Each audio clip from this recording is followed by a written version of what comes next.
you got it locked on Roadium Radio.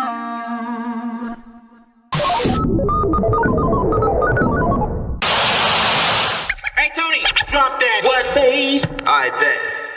Dr. Dre in the place to be. Co-rockin' shit with my homeboy Steve. After Roadium, get stupid some. Yo, don't think that you can get none of Dre. The motherfucking doctor, the bitch hopper, the sucker motherfucking stopper. I'm fucked up, so don't mind what I'm saying. I'm just kicking it with Steve, Tony, A, and Susan. Yo, we be choosing dope shit to put in a mix. Know what I'm saying? We kick shit like and that's a fact. And if your shit ain't in the mix, you know it's whack. And that ain't no bullshit. I'm kicking facts on the serious tip. Word up, Dr. Dre's in full effect doing serious damage, boy. Tony A! Tony A! When you're ready, go.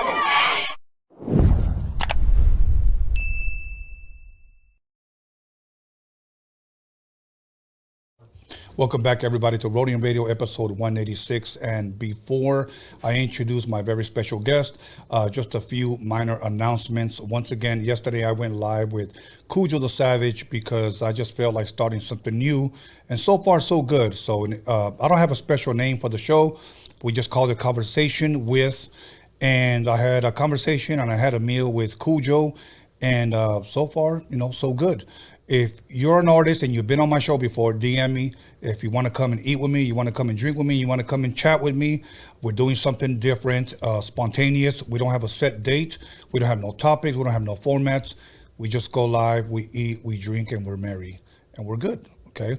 So be looking out when you get the notification, but make sure you guys hit the notification bell button so that you guys can get the notification when we go live, okay? Other than that, Mr. D, the meet and greet. Once again, this Saturday from 3 to 9, I will be there. We have posters, we have glosses, we have CDs. You don't want to miss that. First come, first serve. We just have enough, okay? So make sure meet and greet this Saturday. Once again, continue to submit your music / videos and bio to roadiumradio@gmail.com, and I will get to them. Once again, music, videos, and a short bio to roadiumradio@gmail.com. This Friday, there will be no Freaky Tales. That will be for next Friday. So other than that, it's just an honor and a pleasure to introduce my very next guest. So without further ado, Krystall Poppin. What's up? What's up? How you guys? doing? I'm good. How you doing, Tony? I'm good and I'm excited. You know what? I got a chance to listen to a lot of your music. Really? I saw a lot of your videos. Nice.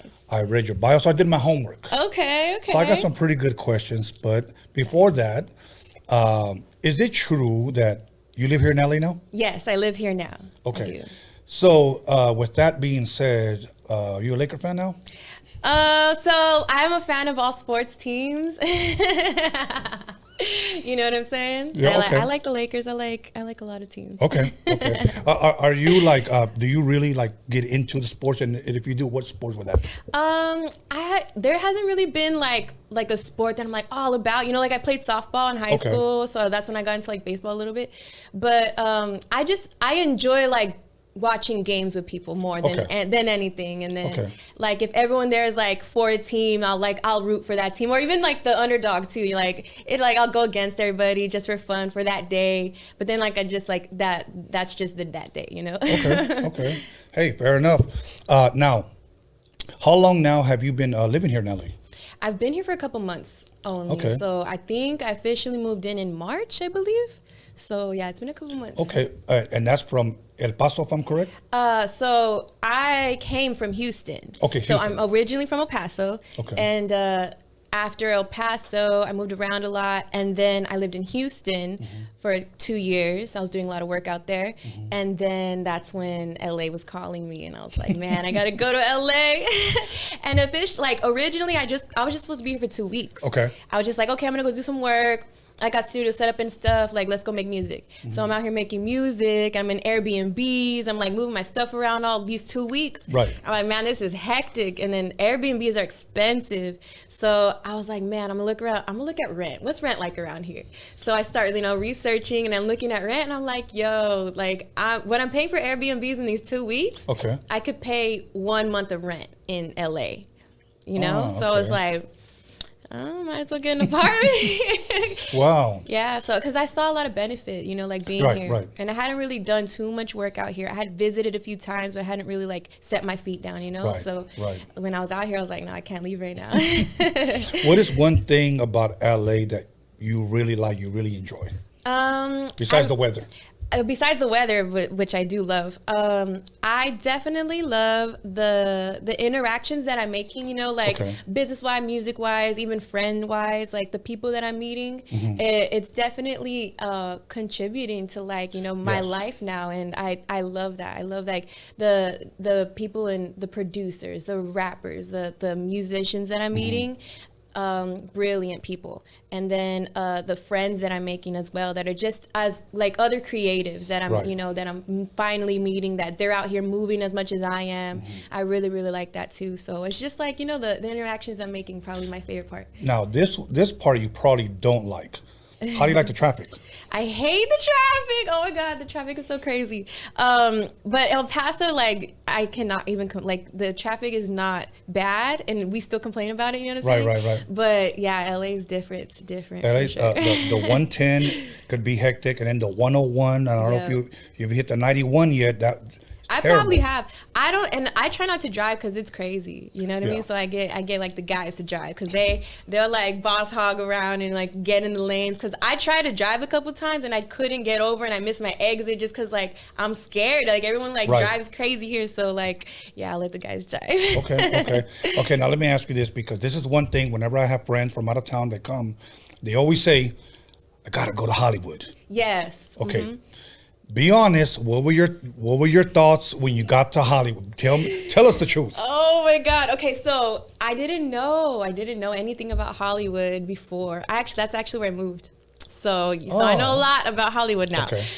So before I moved there, you have this idea that it's like, oh, it's gonna be glamorous and the stars on the street and all this, and then you get there and it's like, okay, it's like the stars are really dirty. You know what I mean? Okay, like the people are kind of crazy out here. Like people are different out there in Hollywood. You know what I'm saying? Yes. But the reason I like it though is because I feel like I'm in like the middle of the Yes. chaos, I'm like in the middle of everything, and everyone goes to Hollywood all the time, so Yes. I'm never out of no one's way, so that's cool. But One of my boys, it's wild.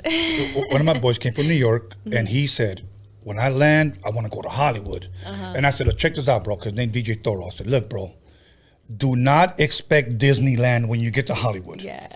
Do not, bro. And he was like, why? I go, just do me a favor. Let's go at night. Oh, yeah. It's better at night. It's better at night. Yeah. So he's like, that's what I'm talking about. And he's like going live and everything. Yeah. So I said, tomorrow morning, I'll bring you back. I said, okay, cool. And it was like fucking Bumville, Yeah. I mean, you walking down the street, not to be disrespectful, but it smelled like ass and weed. It does. And I was like, this shit is, Bro. I was embarrassed to show him around, Yeah. but he wanted to see where all the hands were and, the Chinese theater. Yeah. So. Oh, yeah. Around there too. Yeah. So it's definitely, the smell is something you don't expect. You know what I mean? For sure. It's crazy, and like some of my family has visited already, and I'm used to like the craziness. Like Okay. at first I was like, oh, I can't go out at night alone, and like I can't even go get a bottle of water at night or nothing. And now I'm like in my chanclas, like going. I don't even care. I walk around the bums and stuff. But my family came to visit. My brother, we had ran out of beer. We were having a few drinks, and I was like, "Oh, just go to the corner store and go get some more beer." And he's like, "All right, cool." And he left. He came back so quick, and his eyes were wide open. And he's like, "Yo, what's up with your neighborhood?" And I was like, "What do you mean?" And he's like, "It's dangerous out there. Like, you should not be here. You should not be in this neighborhood." And I was like, "What are you talking about?" He's like, I saw crazy people walking around. Someone was naked, and I was like, "Oh, bro, that's just Hollywood." That's just Hollywood. That's just Like, Hollywood. don't worry about it. Like, it was crazy because I was like that when I first got there, and like now I'm used to it. But first time I went to Frisco, I was wearing an LA hat, and I walked into a KFC. Somebody looks at me and he goes, "LA," and I go, "Yeah," and he goes, "Home of the fruit and the nuts." Oh, the fruit and the nuts. I was like, "Oh, yeah, I guess." I said, "All right." funny. But now, have you ran into those guys? Yo, man, check me out. Take my CD, homie. Have you ran into those guys? I haven't ran into someone handing me a CD yet, Okay. but definitely people like out there like with the mic, rapping, singing. I've seen people with guitars out there. So Every time I've gone out there, yo, man, check me out, homie. This is Check for me you. out, check me out. You want me to sign it? And I'm like, no, I get the hustle, bro. You're going to hit me up to help you out, and I ain't got shit to help you out. When you go to New York, you're going to see the same thing out there. Yeah. Yo, girl, check this out. Check my music out. You like Yeah. rap? You Believe like me. rap? That's the opening Yes, statement, huh? yes, you like rap. So, and I get it. They're trying to make their hustle. All good. Yeah, for so, sure. Have you been to like Disneyland yet? I haven't gone since I moved. I Okay. only went once, and I was like 14 or something like okay. that. Yeah, so I went a long time ago, Okay. but it was I loved it. Right, I didn't right. get to see all of it. You know, there's a lot to see. It was really cool, but Yeah. I haven't gone again, but I want to. You know, one thing about me is this. I traveled a lot, and I'm thankful for all that. But every time I've landed back in LA, I've always wanted to kiss the damn ground. Because I've gone to places like Louisiana, or let's just say, I don't know, Wisconsin. So I asked, what do you guys do around here? Oh, well, there's a water park over here. And I'm like, nah, dude, like, what else? Yeah. There's a horse track races. And I'm like, okay, I get antsy because here we have Knott's Berry Farm, we have Disneyland, Universal Studios, we have Hollywood, what is it, Magic Mountain. We have the beach. I live 15 minutes away from the The beach alone. Yes. Yeah. So I'm like, I'm good. I couldn't live anywhere else. Yeah. So I think you made a wise decision. Oh yeah. So. Thank you. Yeah, I do love the beach. The beach is definitely like that one place that I haven't because I'm from the desert, Right. and El Paso's like in the middle of there's no water around. We have a river, but it's dried out. You know what I'm saying? So there's no water. But I love going to the beach. It's just Have you gone to Venice Beach? that's the one I've gone to the most. I visited LA a couple times, right? Okay. And I would go to Venice, and I loved it. I loved the shops and everything like that. And then I went recently, and it's different. It's a little different right Yeah, it's now, a you big know? difference. It's Yeah. almost like Hollywood. Yeah, Those kind it's a of little people. more on the Hollywood side of stuff. Okay. So, I already asked you where you're originally from El Paso, then you moved around Houston. How long were you in Houston for? I was in Houston for 2 years. Okay. And I was out there working with Garza and La Máquina and everybody out there. Okay. Then LA.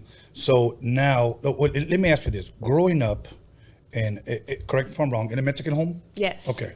What type of music would you say you were raised with? What would your mother or your father play growing up? So my mom and my dad were hip hop heads. So Really? they were listening to the golden era of hip hop. They were listening to NWA. They were listening to Biggie. They were listening to everybody East Coast. My dad loved the East Coast sound. Just everybody out there, and he made a bunch of tapes as well, with all his favorite music, underground New York music too. He has a lot of that stuff. Wow. I grew up listening to that. I read somewhere that it was your father that introduced you to Biggie. Yeah, for sure. Yeah, Biggie. I just remember so he had this Monte Carlo, and we would always cruise around it, and he was always playing his jams loud. You know what I mean? And my mom was the same way. They both had lowriders, and we would just jam all the time and stuff. See, that's crazy. That makes me feel old because I interviewed this one guy, and he said, "Oh, I was raised with sugar free," and I'm like, "No, dude, I'm trying to hear you were raised with Vicente Fernandez or something like that." Oh, yeah. But now, so when I hear the next generation say, NWA, I'm like, shit. I Yeah. guess I am getting up there. Yeah. No, but as well, aside from hip hop, they were oldies, all oldies all the time. I know a Okay. lot of oldies. Aside from that, Mexican music as well, like Vicente Fernandez, like that. My mom like would bump that loud in the morning and Sundays, like when it's time to clean and like, you know what I mean? Like, so I grew up around a lot of music like that. And she has sisters, my tias, and they were listening to more like Cypress Hill. There was like SPM, like the Texas music, you know what I mean? Slim Thug, people like that. So now it's probably, you said your dad liked a lot of East Coast. Yeah. Were you a big East Coast fan as well? Yeah, at first, I mean, I did love Snoop as well growing up, you know, Pac, but I heard a lot of East Coast sound. Like KRS-One, I heard a lot of KRS-One too. Like that was probably one of my dad's favorite rappers. Okay, now let me ask you this. If you can give me your top 5 East Coast rappers, it could be a group, it could be a solo artist, or it could be maybe just an album, but your top 5, just East Coast, if you have East Coast, any era? Any like era, even now? Any era. Okay. So, of course, Biggie. Okay. You know what I mean? Let's see. Mobb Deep. I'm going to say KRS-One too, just because like I appreciate him, and like he's always talking about how these rappers are whack, and like I appreciate KRS-One so much. Let me see. I'm like trying to blank here. DJs as well. 2 more. I'm trying to blank. It's all good. It's all good. Take your time. I would like to know, you know, it's funny you mentioned KRS-One because that is my number 1 all-time favorite rapper. Really? Along with Rakim. To me, those guys, and I've always said it here, Rakim. Those are like the epitome of hip-hop to me, especially the boom bap style. Yeah. So that's what I like. Rakim for sure. Like Paid in Full, you know what I'm saying? Right. But what about groups like Wu-Tang? Wu-Tang, yeah. That was more like my aunts. Like they were bumping Wu-Tang for sure. Okay. Now, if you have all-time favorite maybe artists or groups from the West Coast, what would they be? 5. Pac, Kendrick Lamar. Okay. NWA.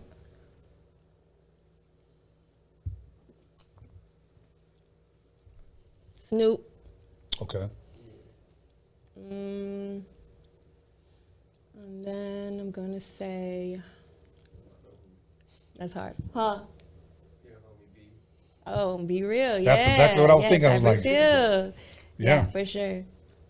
You know, it's funny because I told Be Real this story when he was here, that when we were signed to Disney, they had their demo. They were looking for a deal. And one of my boys who worked there, he was one of the A&Rs, he goes, listen to it, tell me what you think. And I put it in my Regal, started bumping it. And as soon as I heard Pigs, How I Could Just Kill a Man, and then Pistol Grip Pump, I was like, fuck, these motherfuckers are dope, like fucking insane. So I went back and I just on the sign, it was Now We Passed. Oh shit, for real? Yes, they passed on them. They passed on House of Pain and Daz Effects. Like, and I was like, well, why did you sign us? You know, like, but yeah, it was crazy. We could have been label mates, but we did a lot of shows with Cypress Hill. But I will say this: me watching somebody do a show and control the fucking crowd all the way through. There's 3 groups that stand out to me: KRS-One, NWA, and Cypress Hill. Yeah. And insane shows. Those like literally left like an imprint in my head that I'll probably never ever see. So for me, when I go see artists today, that's what I look for. I don't necessarily look for the glitz and the glamour and the fire and the sparklers and everything.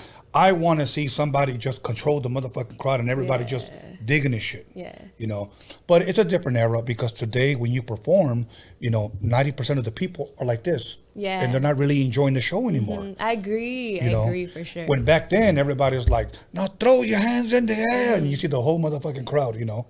So I miss those days, and maybe that's why possibly, at least in my book, shows were better because people interacted with the artist. Yeah. Today they're just like, girl, did you see me on TikTok? You know. So And I've been caught in that situation where I'm like getting a moment and then I'm like bothering trying to post it, and then I miss like a whole 5 other minutes, you know what I mean, of it. So I'm just like, damn, and that bugs me. So I try not to have my phone out too much when I'm like at a concert and stuff. But then you look around and everyone the whole time that has their phone out, I'm like, you didn't even watch the show. Like you watched it through a screen. Right. You know? Okay, now, do you have an all-time 5 Texas rappers? Texas rappers. Okay, so number 1 is UGK for sure. Then it's gotta be Slim Thug, just cause I really fuck with Slim Thug. Let me see. I'm gonna say SPM as well because I grew up listening to him. Like I know all his music. I even know his daughter. Like really? Yeah, we're homegirls. Me and Carly. Yeah, me and Carly are homegirls. I had his wife here, Carolyn Rodriguez. Oh yeah, Carolyn. Yeah, I interviewed her here. Nice. Yeah, I know her too. We're friends too. Dope. Other than them, Lil Kiki. And I mean, there's so many more. There's so much more. I mean, DJ Screw, you know what I'm saying? Okay. I love Paul Wall. All right. And working with GT Garza, like as close as I did, it was really cool to see someone like who has mastered their craft like in person, and I just have like this admiration for like him and his music and his art and his work ethic. So I'm definitely gonna always say GT Garza for sure. He also introduced me a lot to the Houston scene. Like when I got to Houston, he introduced me to everybody, and it was really cool. It was a cool time. Like I learned a lot. A lot about Houston. My all-time favorite Texas rapper, you know who it is? Who? The Ghetto Boys. The Ghetto Boys. I love the Ghetto Boys. And you know what? I did a lot of shows with the Ghetto Boys. And, quick story. You guys ever heard of Spliff TV? Spliff DTV. Okay, I interviewed him here, okay? And I told him, he didn't believe me. We were getting drunk during the interview. And I said, yeah, man, I played in Texas. 1991, there was a club called the Palladium. He goes, you didn't go to no damn Palladium. And I was like, I was there with the Palladium. I was touring with EPMD, Dr. X, DJ Quick, and I met the Good Old Boys backstage. They had just dropped their album, and I was talking to Bushwick Bill, rest in peace, Scarface, Willie D, and all these guys, okay? He still didn't believe me. So you know what I did? Because I'm a hoarder. When I say hoarder, I save everything, you know? And I sent him the flyer of that day. Oh, okay. Yes. Tight. And he finally told, okay, I believe you. Oh, shit. So, that's tight. Yeah, I keep everything just for memories, I guess. But yeah, the Palladium in Houston, Texas. And it was funny because that was 1991. And then I went back in 1997. And that club at that time was an all-black club. From 1991 to 97, I went back and it was straight like Banda Ranchera Club. It's crazy how it changed. Wow. I was like, this is the same damn place. But this time I was with like some Chicano rappers, you know, and we sold out, did a dope show, you know, but it was good though. It was good. So now, let me ask you this, because like the Latinos or the Mexican rappers, I guess, in Texas, are they considered or looked at as Chicano rap? The rappers in Texas? Yes.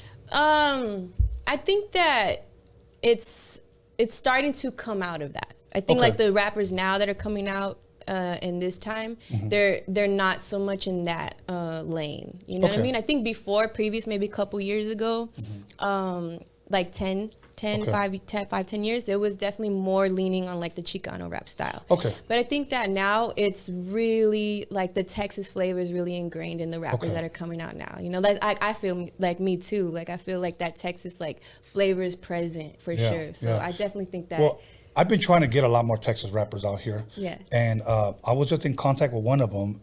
He hasn't confirmed yet. I won't say his name. I'll tell you during the break. Okay? Oh, okay. But he's well, according to a lot of people, he's a big one too. Yeah. So as well. So hopefully he's down, you know. But I don't look at like Texas rappers like. See, out here in LA, they consider well, I won't say I consider it, but a lot of people consider Chicano rap like gangbanging music. Yeah. Okay. I don't consider Texas artists that. You know, they're in a different lane. We're in a different lane. Yeah. You know, but I just wanted to ask that question because there's some rappers that call themselves the hardest essays from Texas. And when they're asked that, I know, I get it that essay might mean something different over there than it does over here. And Yeah. you now living here in LA, you'll quickly learn that it Yeah. totally means something else. I definitely see that. You know, but okay, now, growing up, did you play any instruments at all? I only played the violin when I was in 5th grade. Were you any good? I was the best one. For real? Yeah, I was the best one. Like, they even gave me, like, when we did our recital, they were like, you're going to get a solo moment because you're, like, the best one. So, like, I ended up, because I learned it really fast, and I learned it, like, really good. So my teacher really liked me. Oh, And, yeah, okay. I How did come you good. never continued? Because, so when I was going on to middle school, okay. I wanted to be in band because I wanted to, like, continue. But I was like, I don't know about orchestra. Like, I want to try band. I wanted to play something else. I was like, maybe the trumpet, maybe, like, something else. Right. I wanted to try out different instruments, and they charged you to, like, be in it, and I couldn't afford it. So my mom was like, no, Mija, like, let's not do that. Like, do something else. So we were just like, I couldn't continue that. So then I didn't do it, and I just never picked up another instrument for a long time. Now, if somebody were to give you a violin, would you be able to tear it up? I don't know. I have yet to pick one up. Since 5th grade, like, since I put it down, I've never tried it again. But I think I can still play a few songs, like, from memory. Like, I remember some of the placements, like, how I'm supposed to play it, but I wouldn't know. I don't know. Okay. Any sports growing up? Yeah, I played softball in high school. Softball in high school. You pretty good at that? Yeah, I was really good. For real? Yeah, I played second base, and then I was always, like, one of the first ones to, like, up to bat and stuff. So I was really good. That'll work. Okay. Now, at what point in time would you say that you decided to pick up the pen and the paper and started to write? How did that start? Most people would say, I just wrote poetry or I just wrote. But when did you want to consider, like, let me try this rap thing? So I was always a writer, and I was always just writing. I would do journaling and then poetry, but unintentionally, like, without, like, oh, I'm gonna be a poet or I'm gonna be a writer. Like, I just did it because I liked it. And I would do it at home, like, on my own and stuff. And then I ended up, like, rapping in a cipher one day. Like, I just jumped in a cipher, and then the people in the cipher were just like, oh shit, like you know what? can And that's rap. what I read about you. That Yeah. Correct me if I'm wrong. You were into battle rapping? No, I wasn't. I did it once, and I actually Okay. got 3rd place. Yeah, so I did really good on that. But I wouldn't, like, I wasn't, like, leaning towards that. Okay. Yeah. Okay. But there was like, in this cipher, it was just everyone was just going in. They weren't really battling each other. They were Okay. just kind of, like, doing their thing, and then another random person would jump in and stuff. So then I was waiting. I was, like, in the middle. I was hearing everybody and stuff, and I was like, all right. And I was like, I'm jumping in this bitch. So then I did. I jumped in, and I stopped the whole show, and I was, like, rapping and shit. And then everyone was like, oh shit. And then that's when one of the guys was like, yo, let me record you. Do you rap? And I was like, I don't rap. Like, I don't. I've never made a song in my life. And then he was just like, let me record you. So then he ended up recording me, and then that's how I started. Like, literally, that's how I started. Okay. So where did he record you? Do you remember what he used to record you? Was this a home studio? Was this a laptop, or yes. what was it? It was a laptop. It was a little interface and a mic and a stand and headphones. That's all they brought. And they brought it to my house. Oh, okay. So we set it up in my room and everything. And I was tripped out because, first of all, I thought, like, if you're going to record a song, you got to go to a studio. Right, You know what I mean? right. You got to be the whole thing. You know what I mean? And the fact that they were setting up right there on my dresser, like, and everything, I was, like, tripping out. I was like, no way, this is crazy. And then they started setting up and stuff. And then the guy made the beat right there. Cause he was like, all right, so what you want to do? What's the vibes? And then we started talking and stuff. And he made the beat on the spot. And I was just like, I had never seen that in my life. And I was like, oh my God. So like, all right, jump on the mic. So then I jump on the mic and I spit one of these, like, rhymes that I had written. And then after that, I fell in love with it. Like, Okay, that was the so day I fell in love with it. You record a verse. Yeah. Now, at that time, did you know what 16 bars were? I didn't know. I couldn't, like, count them. I knew what 16 bars were, but I had never, like, counted them out and, like, you know what I mean? Okay. So you do your verse. Yeah. They play it back. You hear it. Did you like it? I loved it. Really? Yeah. Okay. The reason why I always ask that, because if I asked 100 people that, I would say like 95% they didn't like it. That's what they would say. I did think like it was strange to hear my voice like that on a beat and everything like that. So it was strange, but in a way, like I fucked with it. You know what I mean? I was like, this is hard. Like it was. I was talking shit. You know what I mean? No so shit. yeah. Oh, shit, that'll work. It was cool. My first song was called Talk of the Town. And I was just talking about these bitches and these hoes around me that I don't fuck with and like all this shit. Had a lot of snakes around me in my life. So, you know, I was like laying it all down. And yeah, I never stopped after that. Okay, I have a quote from you from I found it somewhere. Yeah. It said, "I may be a female rapper, but I don't feel like I rap like a female. Yeah. I feel that I can compete with the guy." Yes, I do. I do feel that. I do believe that. Okay. I feel like my music is universal for men and women. Okay. I try to make music that even guys can like say, you know, stuff that a guy can go out there and be like, you know, because I noticed that, and I've talked to a lot of guys about this, they like, because guys will come up to me at my shows and they'll be like, I don't like female rappers, but I like you. Like, they'll tell me that. That's good. And I'm always like, why? And they're like, because girls always talk about like their, you know, their body parts, or they're talking about like shitting on men. And they're like, but you just say some boss shit. And I was just like, yeah, like that's tight. So I definitely feel that anyone can rock with my music. You know? Okay. Last question before we go to break. Okay. Give me some of your favorite all-time female rappers. At least 5. Do you have 5? Any? Yeah. 5 female rappers. Okay. Number one, Lauryn Hill, because it's amazing what she accomplished with one album. That's my number 1. You know what I mean? Yes. Like and I feel no one has matched her yet. I think that she was a singer and a rapper, and she did it so beautifully. Yes. You know what I mean? Like, so beautifully and perfectly to the fact that we only needed one album, and she's a legend forever. Yes. You know what I mean? Lauryn Hill, number 1. Second, I'm going to say Nicki Minaj, because I feel like she has accomplished so much in, like, during my lifetime that I've seen. I literally saw her from the blow up, like, to where she's at now. She's accomplished so many things. I feel like people don't give her credit. For some reason, I feel like she's a beast. She is the female Wayne, and I love Lil Wayne too. So I think that Nicki Minaj, like, she's definitely my number 2. Third would probably be I'm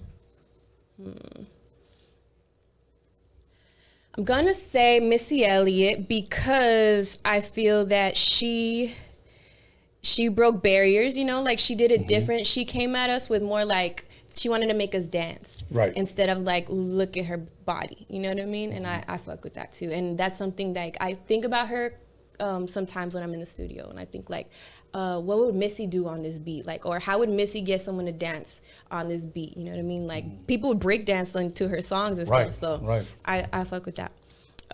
Next one would have to be,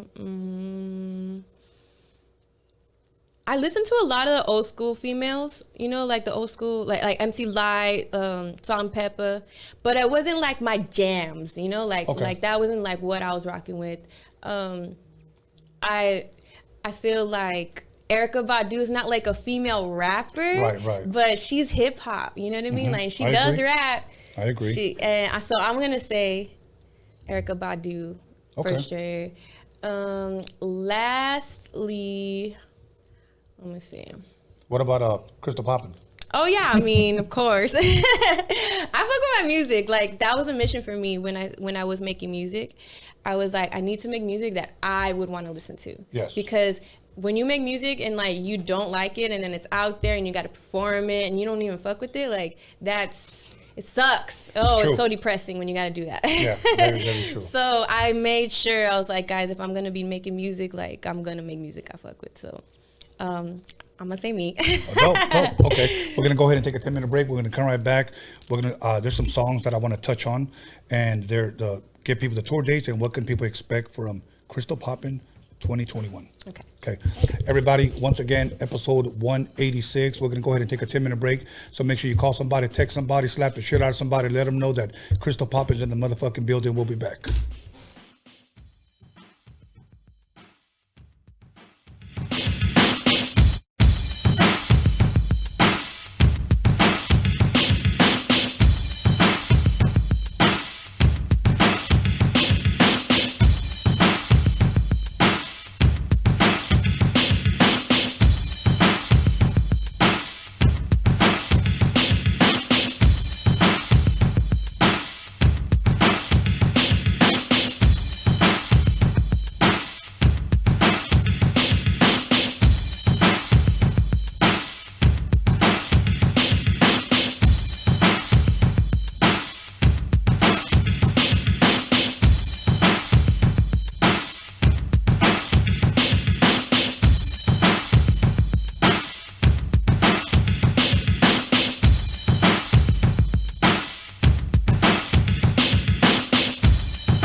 1, 2, 1, 2.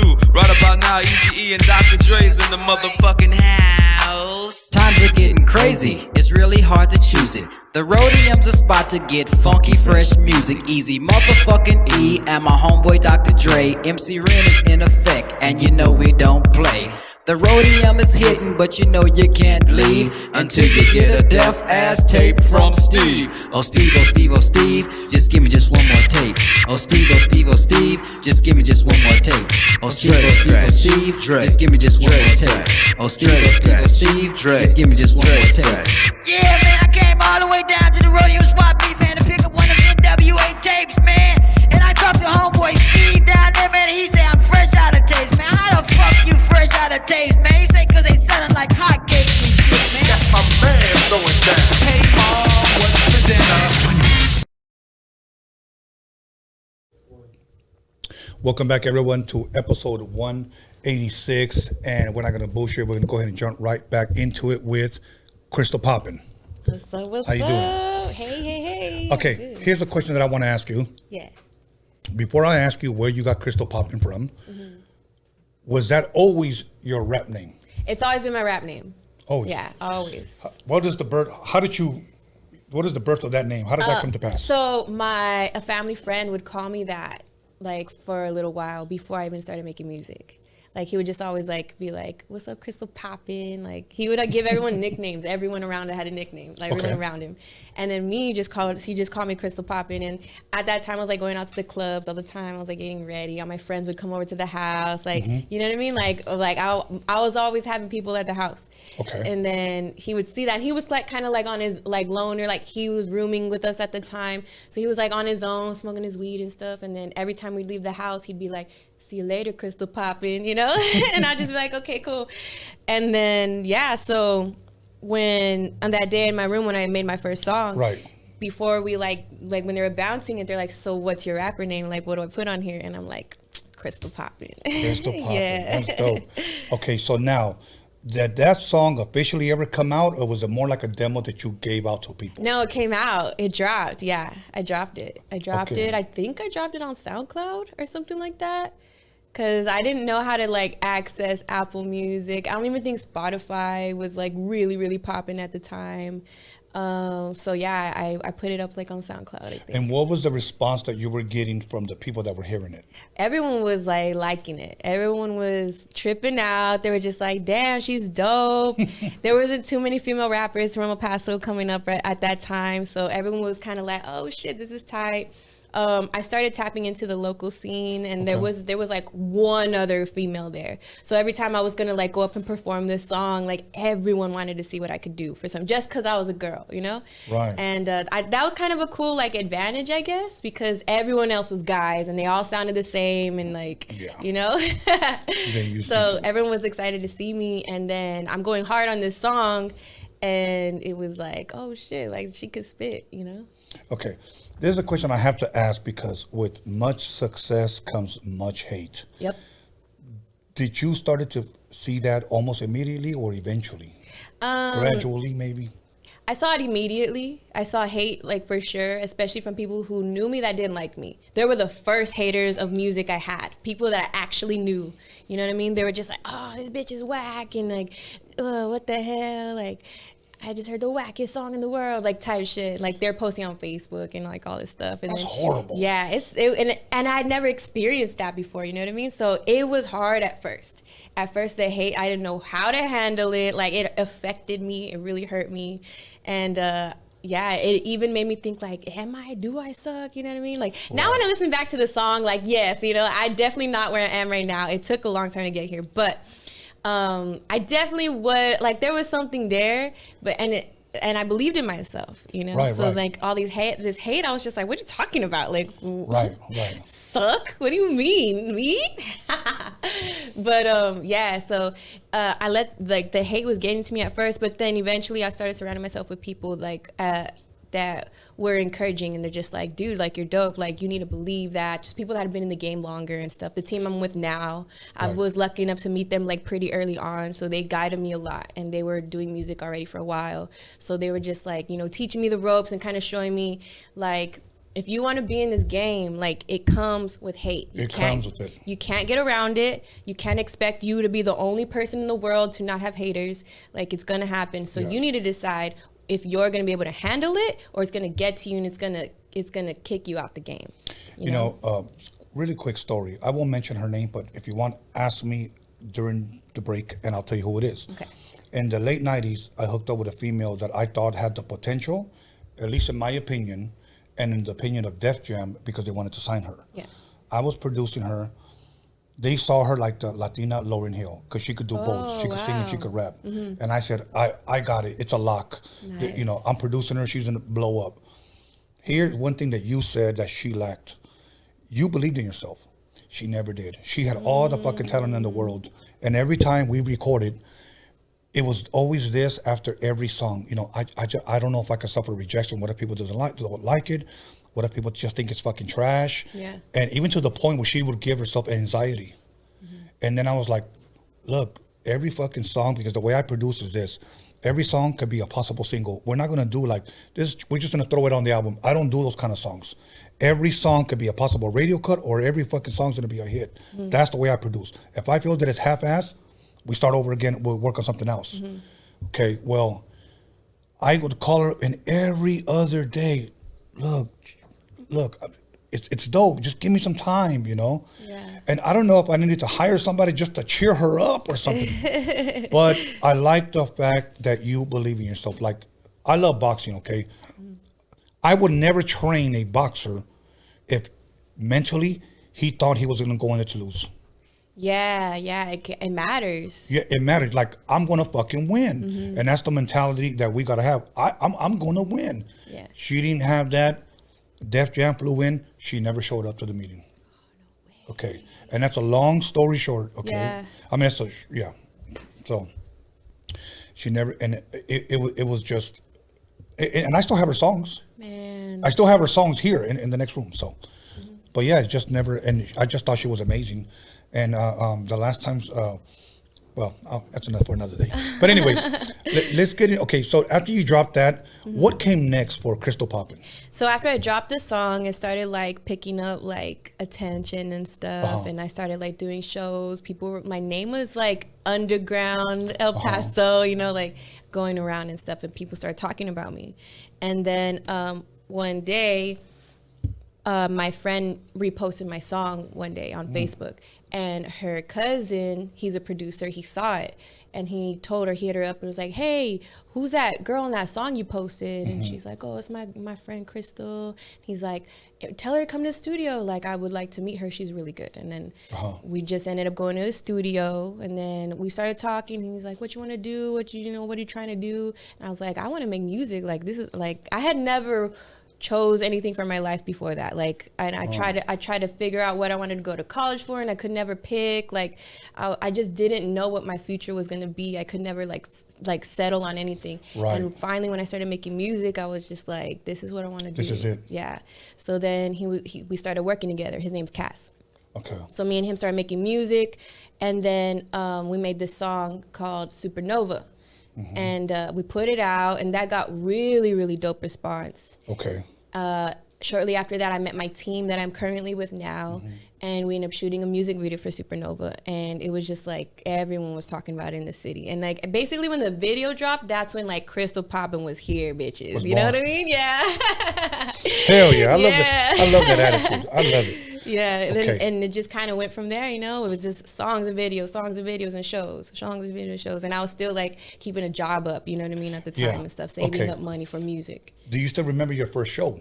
Yes, I do. Yes. Can you tell us a little bit about it? Yeah, so I did a show at a dive bar in the like area where there's a bunch of bars, and it was really small, and I was opening up for this other guy. And he was the one that was kind of like getting me, making music with me too at very first. And he was like, hey, I'm doing a show, and I want you to perform some of the songs we made together. And I was just like, oh my God, like I like my heart dropped, and I'm like, a show? Like, what do you mean? I've never been on stage like that. And it was kind of like, it gave me like nerves, you know, like I got nervous a lot. and I have anxiety, so like that just like triggered it and stuff. Oh shit. Yeah. So when I showed up to my show, like the whole time getting ready for the show, I wanted to throw up. Like the whole time. Like, and then I showed up to the venue. I'm in the backstage, like hyperventilating. I'm drinking water. They're like, "You want a shot?" I was like, "Hell no, I'll throw up if I take a shot right now." Like it was a big mental game. Like my first couple, I want to say like my first 20 shows. Like I Really? had, it was really hard for me to get up on stage. But once I was on stage, everything, like all that went away. You know what I mean? You know.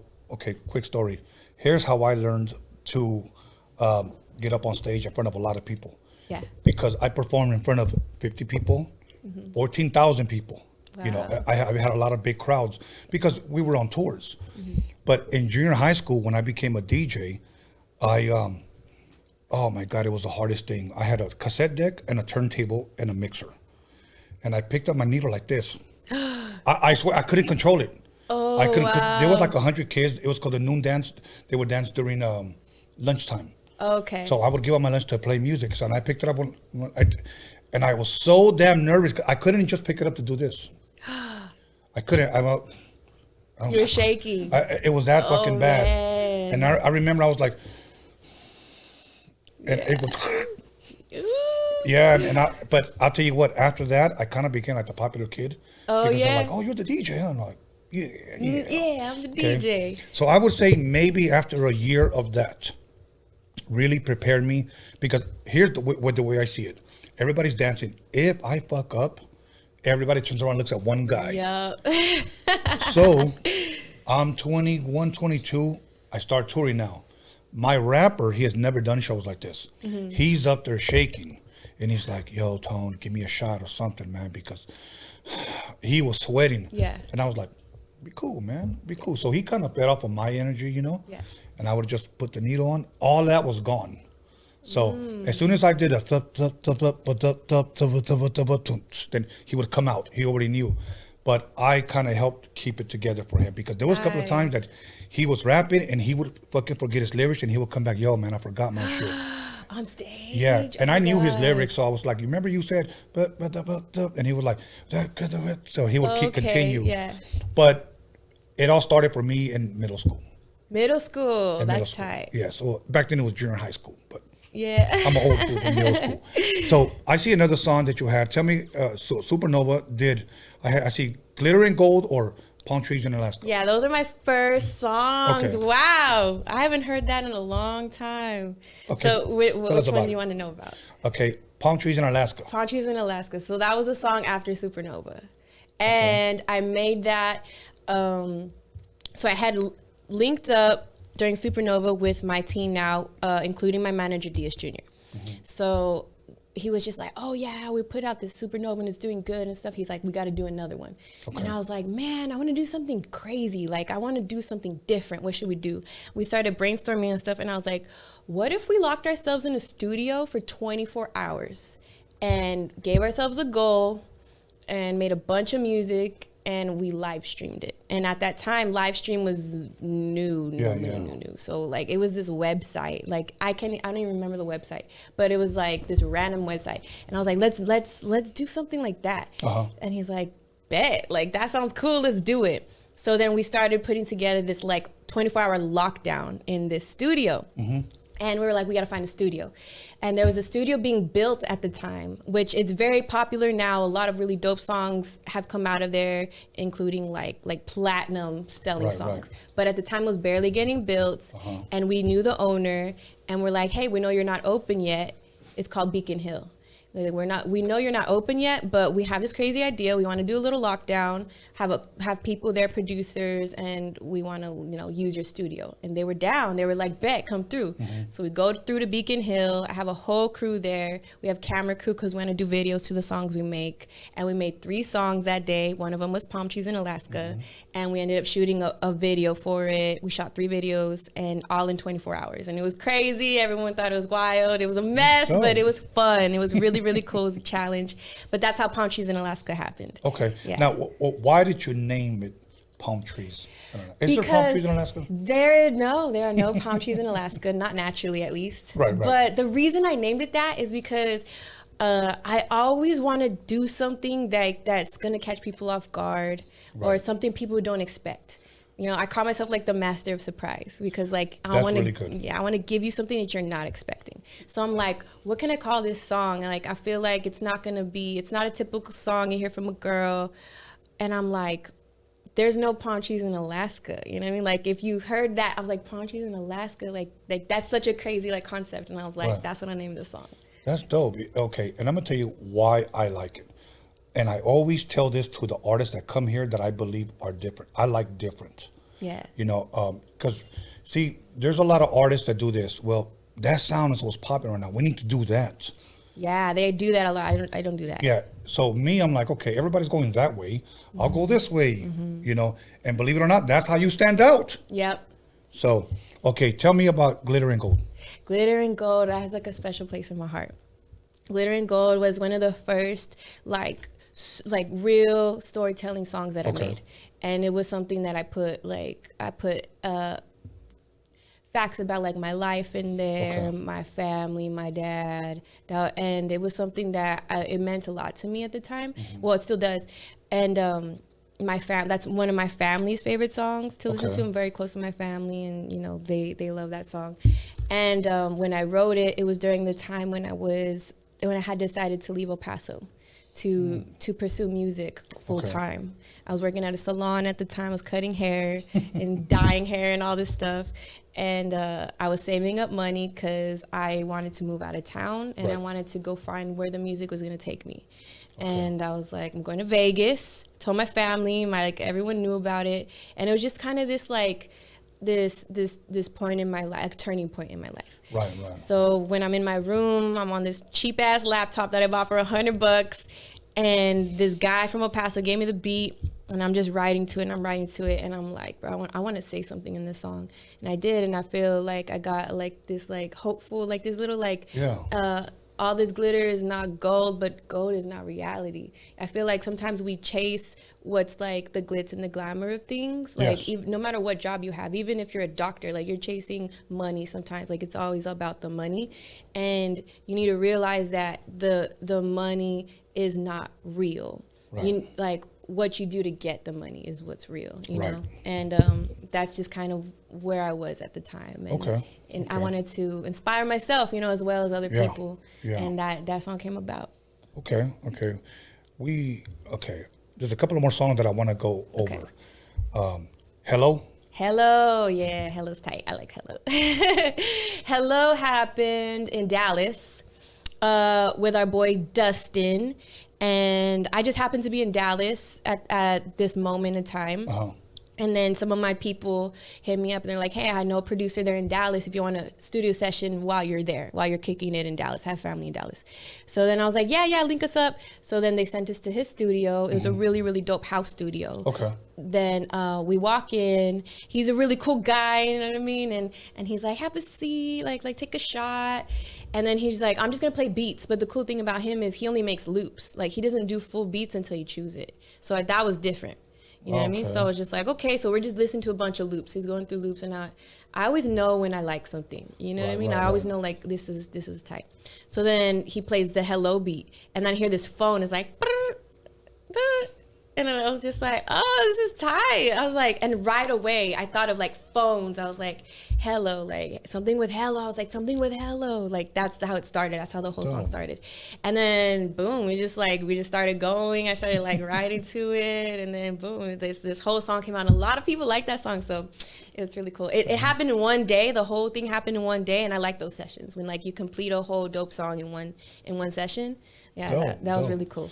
Ain't No Stoppin'. Ain't No Stoppin'. So Ain't No Stoppin' is one of the first songs I put out with the label that I worked with out here in LA. Yeah, I was working with Roadium.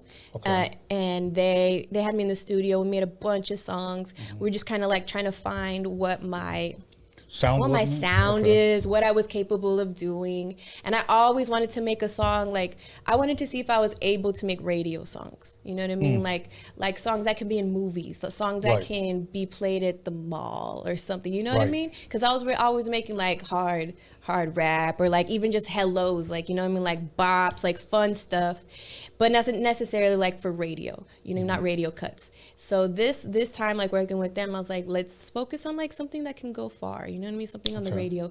So then we started, I got into the studio with producers.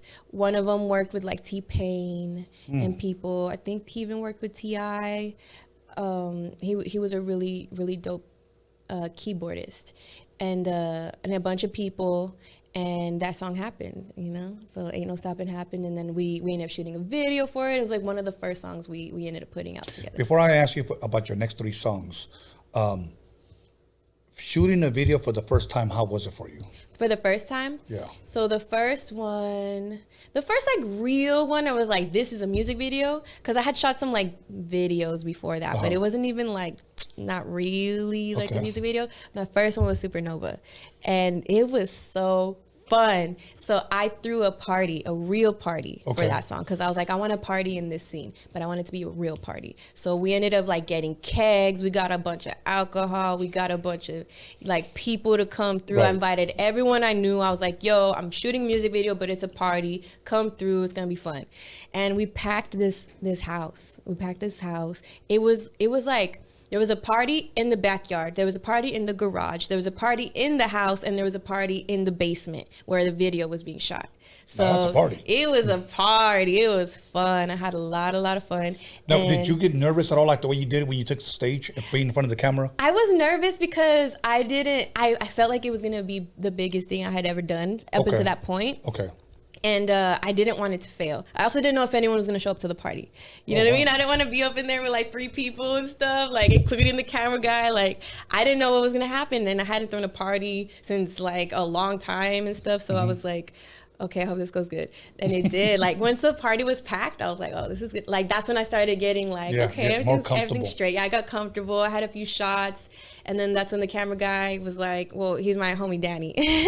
And he was just like, let's go. And he put the camera up, and the light was big, and let's go. And yeah, we shot it, and it was really dope. That'll work. Yeah, Let's talk about FaceTime. FaceTime is cool because it was a drunken session. That's how that one happened. Really? Yeah. So I was already in a session, and we had already been working on a song, and then a bunch of the scam artist DJs, they're from here in LA. They walked into the studio because we were using their studio, and then they came in, and they came in with this guy Harm Franklin. Was with them. He's an artist from Canada. So they got tequila, we're drinking, we're making shots and stuff. And I was like, yeah, I already made a song. And then they're like, oh, let's listen to it. Okay, cool. And then I was like, yeah, but we're probably gonna move on to another song. So then the producer plays a couple beats, and then he played the FaceTime beat. And I was like, oh, that one's tight. Like, let's work on that. So we're just playing the beat out loud. The room's full of people and stuff. And then Harm Franklin, he was like, shorty face, Tommy, give me face. Like, he just started like saying this line, and we were just like, oh, that's dope. Like, go lay it down. So he goes to the booth, he lays down the hook. He basically that was the first thing that happened on that song, and he was like, shorty face, Tommy, give me face. And then he's like, oh, we should go, like, you should be in the hook too, and like, we'll do this and that. We planned it all, and that whole song happened in one session too. It was a 1 session song. Oh, wow. So it was really cool. That one was dope. fun. That's dope. Okay, here's another one. One More Time. One More Time. Yeah, I love that song. One More Time was cool. We had Latino set up a session with a bunch of musicians as well, and one of them was the guitarist from this band called Magic, and they have a song Rude. I don't know if you know, it's like, why you wanna be so rude, like him. So the guitarist from that band was in this session. And I walk in, it's an early session, and he's like on the guitar already. By the time I get there, he's like making a melody and stuff. And then like, it just felt good. Like, it was a good feeling. Like, it was like uplifting and stuff. And then I was just thinking, I was like, what can the concept be on this? And I was just like, this has to be something about good times, because we're coming out of lockdown. Like, everyone's like, experiencing bad times right now. Like, I want to make a song that can uplift people. So I was just like, let's make this about good vibes. And that was like the first idea, like good vibes. So then we start humming melodies, and then I'm like, oh, we should say this and we should say that. And then once we started coming up with the hook, then they were just like finalizing like the melodies for the hook, and I was like, I'm gonna get down on these verses. So then I'm thinking, and I'm like, man, like, thank God that we made it through the lockdown and cruising through Texas with the top down. Like, I want people to like smile when they hear this. So like, I'm just thinking about that the whole time, and we did that whole song in one session as well. Like, I always say that, like, I mentioned when it happens in one session, because sometimes I don't finish it in one session. Okay. And then it's like the vibe, like, you have to replicate that vibe that you had on the first one. It's a little harder. Right. But when I can get it all in once, like, it makes the most difference. Dope. So yeah, that one happened like that. And then once we had the hook, I realized, I was like, this needs to be a singer. Like, I can't rap this hook. Like, someone needs to sing this. Okay. So then I started talking with Charles Chavez, who is the owner of Latino. And he was like, I know Paula DeAnda. I think Paula DeAnda would kill this hook. And I was like, bro, I love Paula DeAnda. I love her music. Grew up listening to her. Like, it would be an honor to have her on the song. And he ended up hitting her up, and she was down, and we gave her the song, she laid it down, and she did it so beautifully, and we ended up doing the video after that. So, dope. Yeah. Dope. I saw that video, yes. Yeah, it was cool.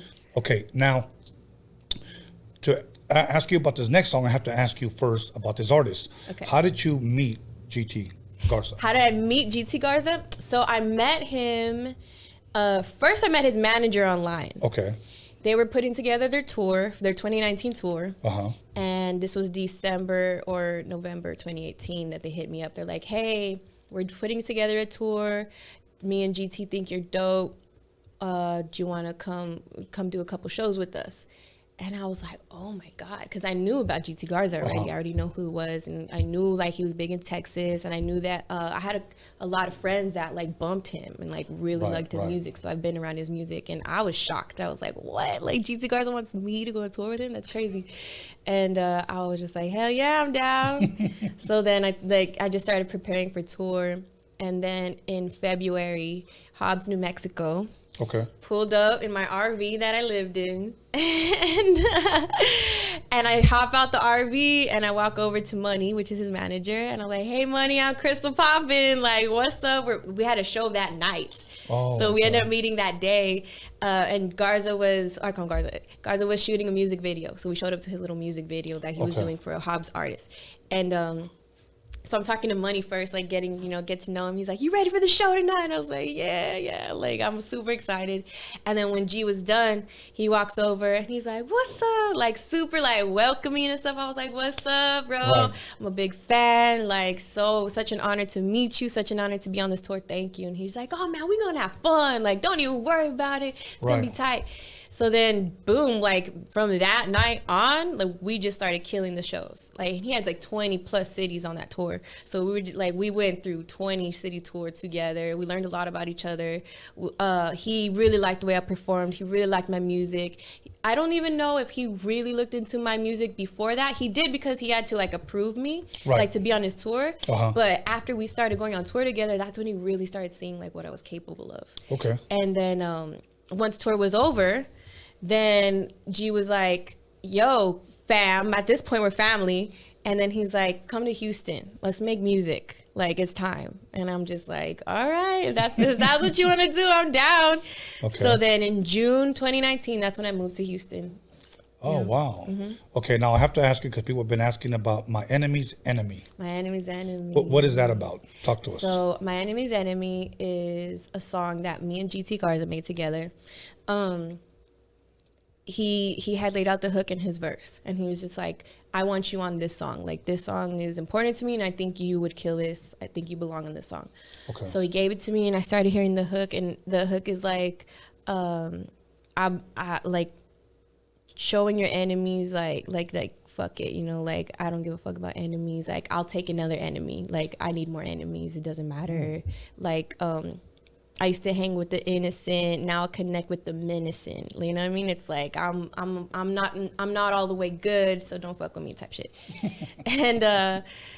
And I heard it and I was like, this is something that I can say something for real on this. This is I can give. It was one of those moments when I was writing Glitter and Gold. It felt the same way to me. So then I was like, I'm gonna say some real shit on this, and I ended up turning it into like kind of a prayer in a way, like to where I'm like, this is when I was writing it. This is the feeling I was putting out. I was like, basically asking God, like, if I make it, like, I won't let you down. You know, kind of like that. Yeah, that's dope. So kind of like, this is what I've been through, God. This is what you've put me through. I'm strong enough to handle it. Yeah. And if you bless me, I promise I'll handle it the right way, you know? Dope. Okay. So, and I perform it on tour. Okay. And like people, it's a moment. It's a moment for sure. Like during my set. That'll work. I know you're on tour right now. Yeah. Okay. Just really quick, I want to give some people some of the places, locations where you're going to be at. Yeah. So, okay. If I'm correct, you just got back from. So I did Fort Worth. I see Fort Worth, Atlanta, Tampa. I did Atlanta last. Atlanta was the last one. So now you have Atlanta. There's Tampa. The reason why I'm sharing this, so if you guys want to check her out, you guys want to see her when she shows up to your city, make sure you guys get them tickets. Starting in September. Oh yeah, we start in September. Okay. Where's the one we go back to? Phoenix. Oh yeah, so we're starting in Phoenix. Okay. Next. Okay, Phoenix next. So there's Phoenix, there's Tucson. Yes. San Diego, Anaheim, Los Angeles, Fresno, San Francisco, Portland, Seattle, Philadelphia. You got to go to the Rocky Steps. I don't know if you're a Rocky fan. Oh, I haven't even. No. Right there, see Rocky right there? Oh, you got to go to those steps. Okay. Yeah. Tight. So, and then Baltimore, Rocky. Brooklyn, Boston. It's going to be my first time there. Yeah? I've never been. I've always wanted to go. For some reason, it's just like I feel like I need. You got to talk to my son. He was just a week over there. Really? He just got back like yesterday. I need to, and I'm a big foodie, so I need to know the food spots. Oh, he'll tell you. He'll tell you. Milwaukee and Viva Las Vegas. What's so up? that'll work. Okay. Yeah. So now we come to the conclusion of our interview, but I need to ask you: is there anything that I didn't ask you? Anything you want to promote? Anything maybe you want to say? Anybody you want to diss? I don't know. Anybody I want to diss? Listen up, haters. No, just like, I really feel like people have like a misconception about me just because the way I look. I think that people don't give me a chance sometimes just because they're like, first of all, that I'm a female. People have commented on my music before saying like, I don't care how good she is, I will never bump a female rapper. Like, I'm like, what? I grew up with female rappers from the East Coast, whether it was Salt and Pepper, whether it was Sweet Tea, whether it was the real Roxanne Shante, I could keep going down the line, Queen Latifah. Yeah. We bumped that shit. So I don't know what people's problem is today. Yeah. I just think that's just pure hate. Yeah, that's what I'm saying. Like you're hating for no reason. For no reason. You know what I mean? Yeah. I think that if you've never listened to my music, I even have fans that have not listened to all my music, you know? Because I feel like I am very, I can give you a variety of stuff. I can give you like, I can give you a soft song. I can give you a hard street song. I can rap my ass off. I can't sing like a singer. I can't sing like Paula Deanda, but I can sing. You know, I can do melodic on my music. Okay. And I feel like there's something I can make that you're gonna like for sure. Right. So if you don't like one song, the next song's gonna be totally different from that. I don't really feel that I've replicated a song of mine like over. Yeah. So I think that there's something that you're gonna like no matter what. So go ahead and like listen to a bunch of songs because they're all different. Okay. Other than that, catch me on tour for sure. I think that performance is another element of an artist that is a skill that needs to be conquered. You're not. Yes. Some people are blessed. Some people are blessed performers from day one, just Yes. like some people are blessed rappers from day one. But I really feel like I've put in the time and the effort to sharpen that skill, and I think that you'll be pleasantly surprised to see that I'm a great performer. So definitely catch me out on tour, and keep an eye on me, bro. Like That'll work. That'll work. I'm gonna go. I know what my goals are, and I know that there's nothing that's gonna stop me from getting there. So watch the blow up or don't. What's gonna happen? Okay. Last question. Shout outs. Any shout outs you want to give? Yeah. So I'm gonna give some shout outs to LFDC, baby, live from the corner. What's up? I'm gonna give a shout out to my sister Stephanie and Ruben. They're watching right now. Steph and Ruben, what's up? Let me see. Shout outs. On my El Paso fam. Oh, shout out 104.3 for spinning one more time. That's what's up. Any radio station that's spinning my music, shout out to y'all. TDK, they hooked me up fat today. I got some kicks from them too. Yeah, but just and all my fans, like I don't even like calling them fans. I call them fam. Okay. Like my fam. Like, shout out to the fam. Y'all are real. Y'all are dope, and I love y'all for real. Awesome. Other than that, thank you. And my mama. Thank you for giving me the honor and the pleasure to interview you. Thank you. This was had fun. a dope time. I think when you come to Anaheim, I'm probably gonna go with my son and check you out. You definitely should. Yeah, check it yes, like hit me up. We'll take a shot.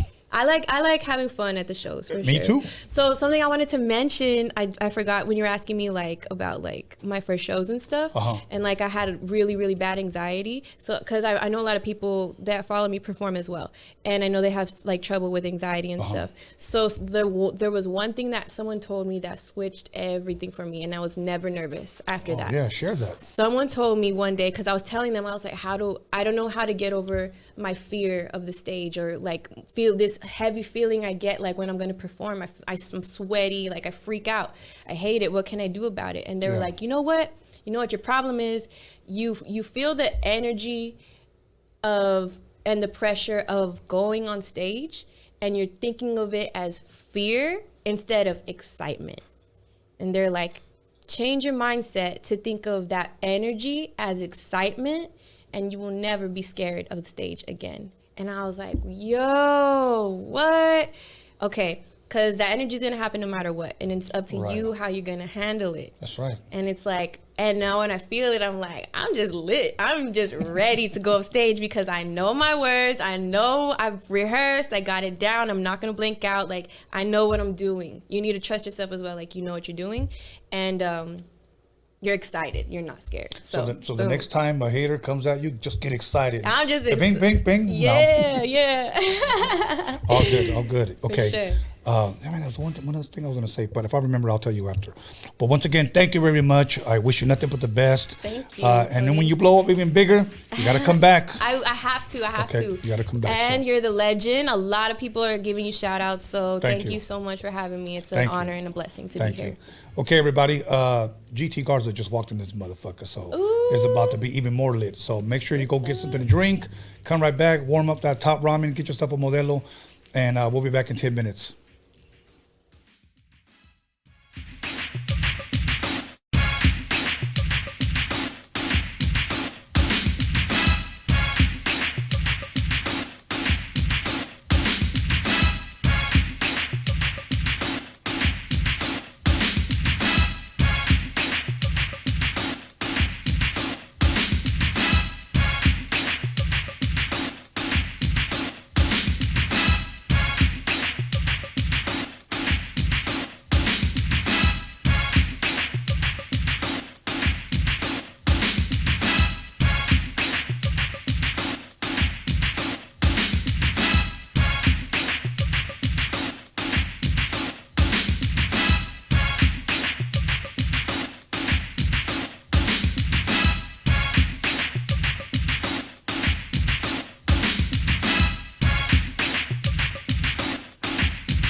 Hey, Tony, drop that. What bass? I bet. My name is the Croft, the C-R-A-W-F-O-R-D, the poet high C. Tony A, the wizard, just as cool as a blizzard, picking out a turn, stabbing pussy like a lizard. Ooh, so sorry, homie, I didn't mean to say that. Steve is in the house, come on, won't you play that funky dope beat? You know you gotta throw me some Stanley's ass Croft, coming straight from the Roadium. You are now about to witness Tony A. Yes, funky. Tell her where you from. You don't think I'm living, well, fuck you. Who's on a Saturday night in LA? Yo, feeling kinda funky. Stop what you're doing, cause I'm about to ruin the image and the style that you used to. What the hell are you looking for? Can a young man make money anymore? Wear my jewels and like freaking on the floor? Or is it my job to make sure I'm poor? Disruptions is horrible, nourish not justify. Those that live at the FBI, look at mama's baby.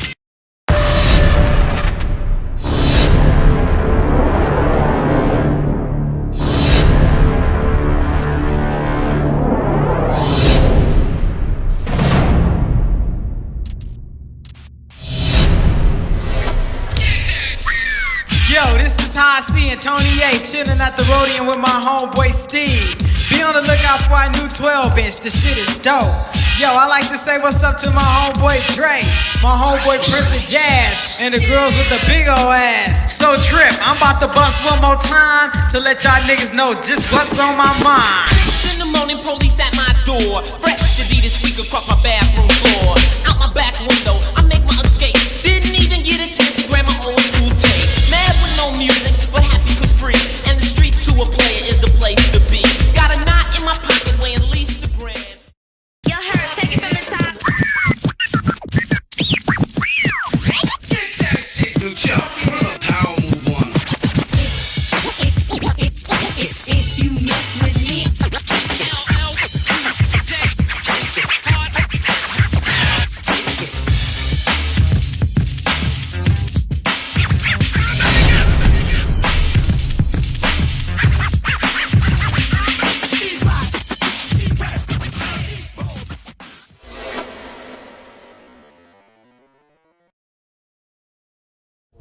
Welcome back, everyone, to Roadium Radio episode 186. And before I introduce this legend, once again, there was something that I wanted to say in front of Miss Poppin, that she was just on Dr. Green Thumb. So make sure you guys go check out Krystall Poppin and Dr. Green Thumb. She was hanging out with Be Real, and I believe Bobo was even there, correct? Yeah. I think they're on tour now, but you can go check out her interview as well. So other than that, without further ado, please allow me to introduce this legend, GT Garza. How you doing? Man, what's goody? You know what, man? I know we talked, I think on my last page before I got deleted, we were in contact. We were trying to get you out here. Finally made it happen. Yeah, man, it's been a long time. Yeah. You know, outside we were talking about, we kind of mentioned how some, not a lot, but some dudes kind of hate on Texas rappers. I'm going to say this, speaking about LA fans, there's a lot of LA fans that have been requesting you. Bro, and I appreciate that. Yeah. Like, so, I'm totally against dividing. Yeah, right. You know what I'm saying? I'm more about unity and trying to connect the people, you know what I'm saying? Yeah. You know what I'm saying? To me, I think music is so much bigger than just myself. Yes. So it's what I provide for the people. Yeah. I had a Spliff here, and he's been helping me bring a lot more Texas rappers out here. I want to give me some more Texas artists. So if you're a Texas artist, get at me. Come out here, man. Yeah, exactly. There's nothing but love out here, man. So never mind the one or two haters that go on fake pages on social media just to talk crap. But, you know, I hear you're a toy collector. You were checking out my toys. Bro, you got some tight stuff here, man. And you know what? That ain't even half of it. How long you been collecting? Well, since I was 22 years old. And the reason why I say 22 years old, because that's when I got my record deal. And one of the first things that I did was when I got my first check, it was like a $25,000 check. I went to Toys R Us and I bought a glow-in-the-dark racetrack. Now that's hard. From Tyco, okay? And I set it up, and my mom was like asking me, like, what are you doing? I said, hold on. So I set it all up, I turned off the lights, and I said, come here. And the reason why I did that, because I was sharing with Krystall that, you know, I come from a big family, okay? My mom could have never afford to buy me that racetrack, so I went out and bought it, but I wanted her to play with me. So we were like, zzz, That's live. So ever since then, I just go somewhere, I buy it, I collect it, and I just throw the shit on here. And That's tight, dog. but I also got a lot of friends that collect, and I go to a lot of collectible toy stores and all that shit. Yeah. Same here. I love digging at secondhand stores, you know, swap meets and Bro. all that shit. They'll tell you. Yeah, I'll be in it deep, man. Yeah, I like reals? your collection, bro. For real, yeah. Okay, were you like like give me what type of toys would you say you collected? Were you like a G.I. Joe guy, Transformer, Star Wars? Like, what do you collect? No, I'm more of a comic book series collector. So what I do is I go find rare comics or the first edition, the whole series, and basically my whole studio is just decked out from like the floor to the ceiling, top, bottom, just full sets, like no incomplete set. I got some stuff signed by the person who drew Spawn, McFarlane. So he did 13 comics for Spider-Man, and I ended up getting a collection, and one of them was signed by him, so I framed it, put it up. I got to introduce you to my brother. What he knows this one guy that actually does the molds, the figures for McFarlane. Oh, that's dope. Yeah, he does. He's from Florida, but I was never really a comic book guy. I was in elementary, but eventually it was more toys. Bro, I got the first Hawkeye. I got the first, like, a lot of stuff, man. Did you watch? What's it? I believe it's called Glass or. Yeah. I seen it with Bruce Willis. With Bruce Willis. Yeah, did you like that movie? Yeah, I mess with it. Okay. I like M. Night Shyamalan. He's a good director. Yeah. Did you see his last movie? I think what's it called? Old or something? I didn't see it. Okay. That looked kind of weird to me. I don't know about that one. He ain't making no money off of that one. I know a lot of people saw it that I know because I'm a big movie guy too. I collect a lot of movies. I still buy Blu-rays. You know what I'm saying? For a while, I was a big VHS guy, and when I had about 10,000 movies, I got rid of all of them at a yard sale. Then I started buying Blu-rays. What's that Blu-ray? Yeah. Ooh. You know, because I could go on Netflix or YouTube and find the movie, but I want to open it, read the credit, look at the booklet. Yeah. Do that type of shit. Just like an album.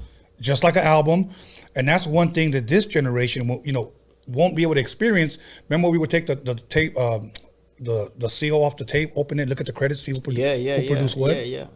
That's what I like doing. I probably didn't this year, but probably for the last, I would say 2012 till 2018, 19, I pressed up CDs. And a lot of people were like, why do you do it? And I told them because most fans like to collect it, put it in their room. Yes. And just have it as like an art piece. You know what I'm saying? So I still make CDs. Well, I like to encourage people to still make them because I'll tell you what, one thing I know about Raza, they still buy CDs. Yeah, for sure.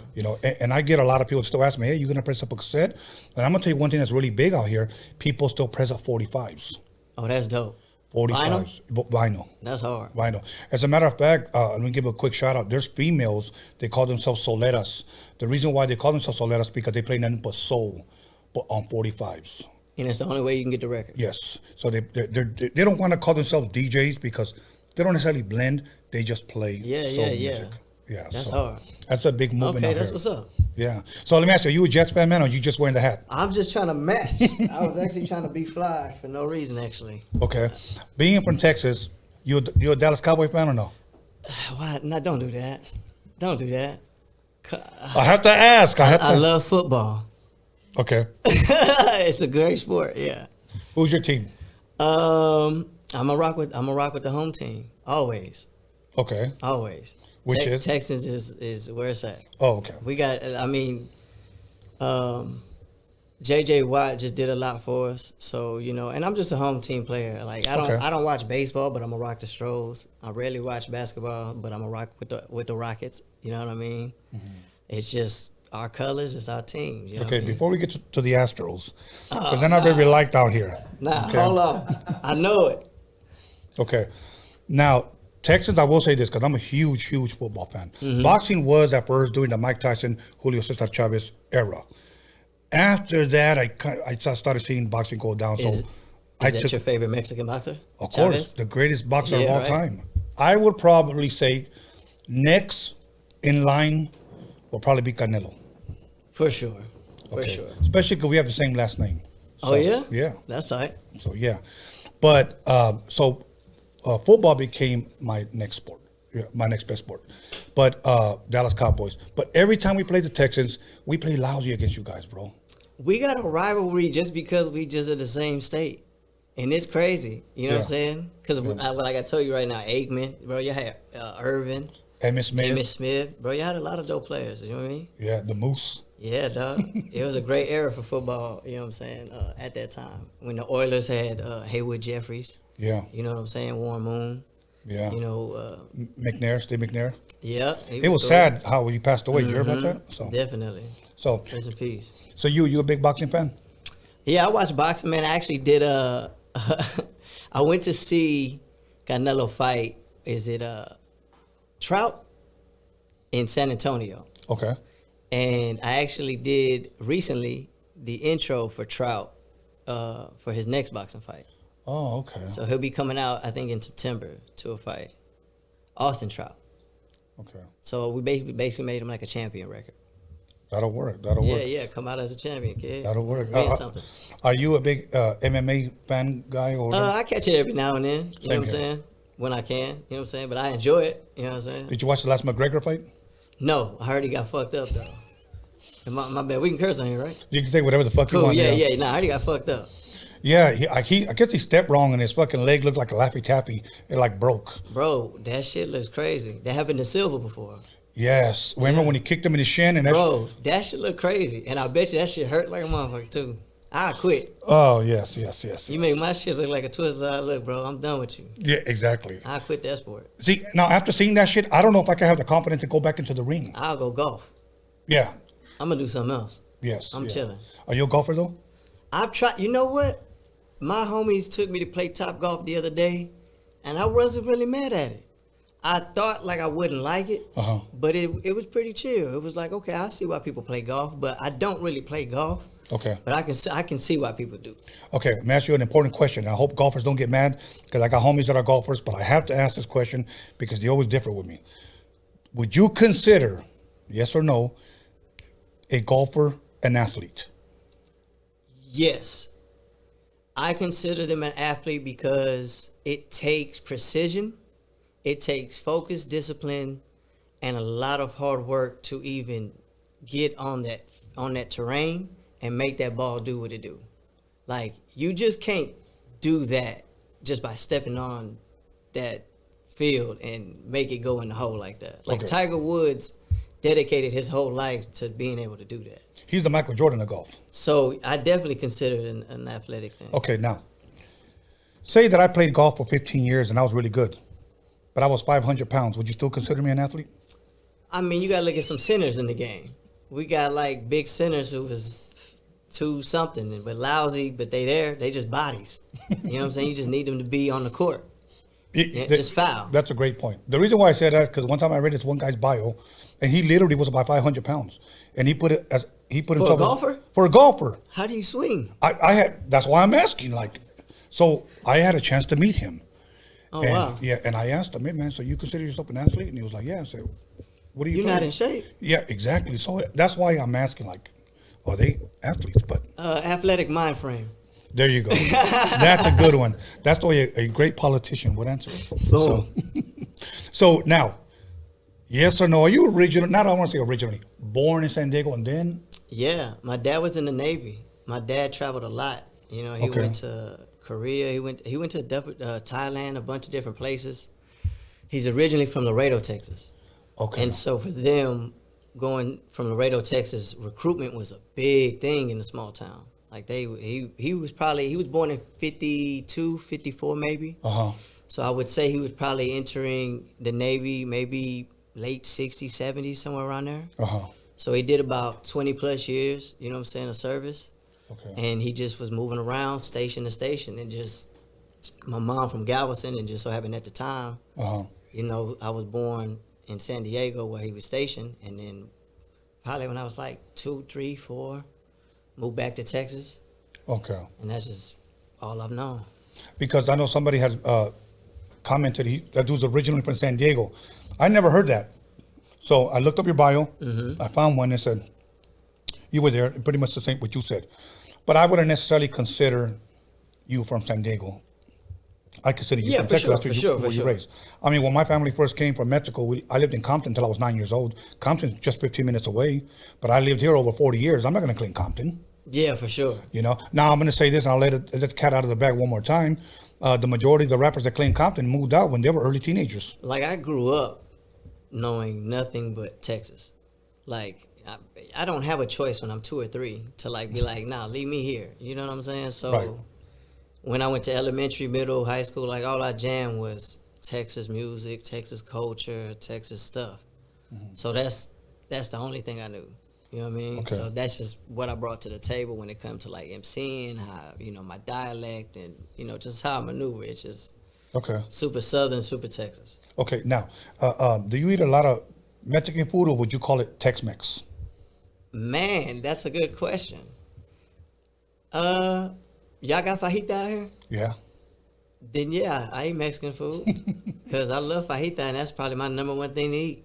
Okay. The reason why I asked, the first time I ever went to Texas, 1991, and I walked into a Mexican restaurant, and I asked them for a menudo, and they brought me a menudo that was just clear. What? No. I'm dead serious. So I thought, I'm gonna put you come to the H. okay, I got you on the food. okay, You know what I'm saying? The homies know. okay. Got you on the food. We Because grew up good. I was able to look right Bro, into it. And I'm picky with my menudo. Like, I'm Me too. picky, dog. Like, if it's too greasy, like, I'm not messing with it. Like, if it's, like, too watery or just it look old, I'm going to pass on it. You said look old. Okay, are you a menudo pozole guy? If you had to choose one, what would you choose? I'm going to still do menudo. Yeah? Because your grandma can freeze it for years and it still be good. Okay, I'm a pozole guy. I love both of them, don't get me wrong, but I have to go with pozole. So Yeah, they're both good. Yeah. I think I just grew up on menudo. Yeah, okay, I went to a restaurant out here a couple of years ago, and it was a Tex-Mex restaurant. I said, I'm going to check this place out. Okay. What is Tex-Mex? See, that's what I'm asking you. I don't know.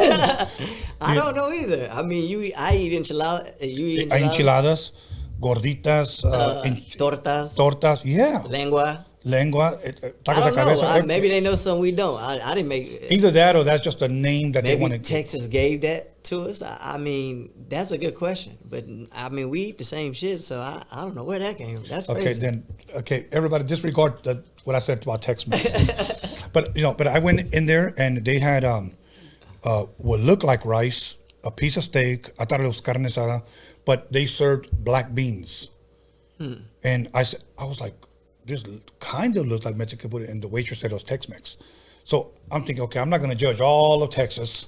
Well, I've been places out of Texas where I've asked for fajita and they brought me like asada or something, like some other kind of meat, like Right. something that wasn't fajita. So I was like, oh, I guess this is their form of like Right. fajita. So Right. because when I asked for it, it's a certain cut of meat. Right. You know what I'm saying? Right. So they're like, I guess this is what you're talking about. So that's what I got. Okay. Oh, hey, over there, like in Houston, do they have a lot of mariscos? Yeah, definitely. Southeast for sure. Oh, man, I love that shit. Bro. Yes, bro. Like, I love it. Okay, I'm going to hit you up whenever I go over there. bro, you got to. For sure, bro. That's one of my favorite things to do is just go restaurant hopping and try new foods and shit like that. Like, we do music and grow up. That'll work. Really quick, man. Growing up in a Mexican home, what type of music were you raised with? Okay. The first tape I ever bought was the Brat Funktified. That's the first tape I ever owned. And my dad threw it out the window. Why? I know why. Because he popped it in the deck and was like, what is this girl talking about? And she was dressed in flannel. Right. Looking like a dude. And he wasn't trying to hear that shit. He tossed that motherfucker. Okay. I had just bought it from Best Buy. I was crunk. Oh. And then, you know, I still jammed. Like, she was still super dope to me. You know what I'm saying? Then I Right. got into, like, Bone Thugs and Do or Die. And then my homeboy started putting me on the more Houston music. And then I got introduced to, like, DJ Screw, Lil Kiki, Fat Pat. And it just started growing from there. Wow. And I just couldn't stop. Ghetto Boys fan? Yes. Very cool Scarface, man. One of the homies, man. Shout out to the OG. Ghetto Boys, Fat Pat, Pimp C, Lil Kiki.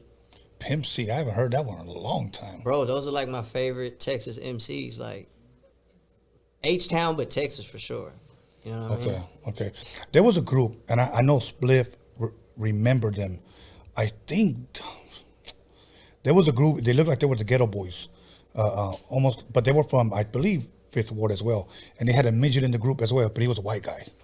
And I think don't remember them. They used to call him Drunk D. Nah. But he remembered it. He remembered him. Who? Spliff remembered the guys. He remembered their name. I forgot their. He goes, oh yeah, damn, you know those guys? And I go, yeah, when I went out there, I met those guys. That might have been, that's probably before me, because I know the Ghetto Boys are popping like, late, like 80s, early 90s. This was when My Mind's Playing Tricks on Me album came out. Okay, so that's, what year would you say? 92. I'm 7. So you know what I'm saying? Like, they probably had a little like local jump off, but man, I didn't get to hear it. Okay. Now, so your dad tossed that. What type of music did he play? Around the house or your mom? Bro, to be honest with you, he loves Santana. He loves. The first rapper I ever heard him play was Kid Frost. Oh shit. Yeah, when he stayed in a small place called Roma, Texas, and bro, my dad had the Will Smith CD, like, but he loved soul, jazz, like old school Otis Redding. You know what I'm saying? Like he bumps a bunch of soul. You know what I'm saying? A lot of stuff. Yeah. Okay. And about what age would you say that you began to take rap seriously? Like, I want to try this thing, that they call rap. 2002, I would say. I used to watch my partners rap on the back of a school bus, and they used to beat on the back of the bus and freestyle towards each other. And I used to just turn around and watch them and be like, yo, that's fucking tight. Like, I ain't never seen that shit. I've heard rap, but never seen it in person. Right. So when I saw it in person, it was fucking tight. Yeah. And the first time I've seen a battle, man, rest in peace to Leonard Carter. He was a friend of mine that grew up in my neighborhood. And I seen him dismantle this dude at a lunch table to make the whole lunch table go crazy. And I was like, yo, that's live. Yeah. So I used to go home, walk from the school bus. The school bus would drop you off blocks from your house. Yeah. And on the walk home, I would just rap to myself.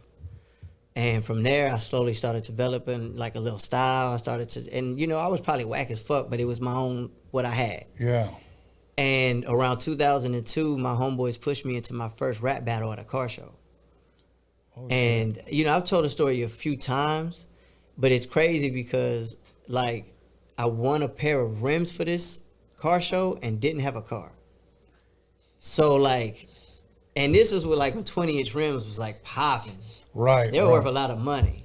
Mm-hmm. So one of the judges came up to me and he's like, yo, I'll give you $1,000 for the rims you just won. And me, like, trying to help my mom, like, I was like, come on with it. And I took that money and I bought my school clothes with it. And from that moment, I was like, if this is a way for me to make money, not only help my mom, but like I could like talk shit, right, and get paid for it. And get paid for it. Like, I want to do this. That's dope, man. So I just started doing it, and I just entered every battle, every open mic, everything I could do for the next like 4 years to about 2006. I would just go to. So 2002, you're walking home from the bus, rapping to yourself. Mm-hmm. And bro, so in 2002, from all that, I ended up going to the Apollo Theater in New York and battling at the Apollo. In 2002? In 2002. So in my yearbook, I didn't take a picture, but in the yearbook in the front, it shows me like with a thing that little says like GT going to the Apollo, winning. I won second in like a big like competition, but I was only like, I don't know, 16, 17. Okay, because my boy, like I was just sharing with Krystall that my boy lives in Harlem, pretty much across the street from the Apollo. Mm-hmm. So I've been there. Yeah. So now I'm wondering, like, how did you get out there? I flew. I took my sister out there. So you just said, I'm going to go to I went to a battle in Houston outside of a mall called Sharpstown Mall. Okay. And it was sponsored by Foot Action and Adidas. Okay. And the winner of this competition, they would fly you out to battle the top best 5 battle MCs from each city. So there was a battle rapper from Detroit, there was one from Miami, one from New York, me from Houston, and maybe one other city. Fuck. And we had to sit there, they gave us a bunch of dope gear, and we rode on a bus together, went to the theater, and just had to battle each other in front of a bunch of people. That's historic right there, bro. It's cool, you know what I'm saying? And that was the year that New York had like a power outage or something. They had like a power outage in New York. And I ended up missing my first day of school. And I came to the second day of school, and they was like, what you do this summer? I was like, man, just chill, you know what I'm saying? Hang out, you know what I mean? It was cool. So do you remember who you lost to, who was first place? Nah, I know the prize was like a single deal with like Jive Records or something like that, but I don't know who won, actually. I don't remember his name, but he wouldn't beat me today. Oh, okay. Now, let me say this. When you went to the Apollo, did you know the history of the Apollo yet? No.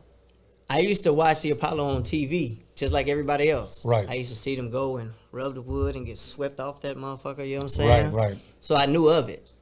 Okay. And I knew how much it meant to, you know, the city. Yeah. Especially the Harlem. Yes. You know what I'm saying? So, and there's a basketball court right behind it. Yeah.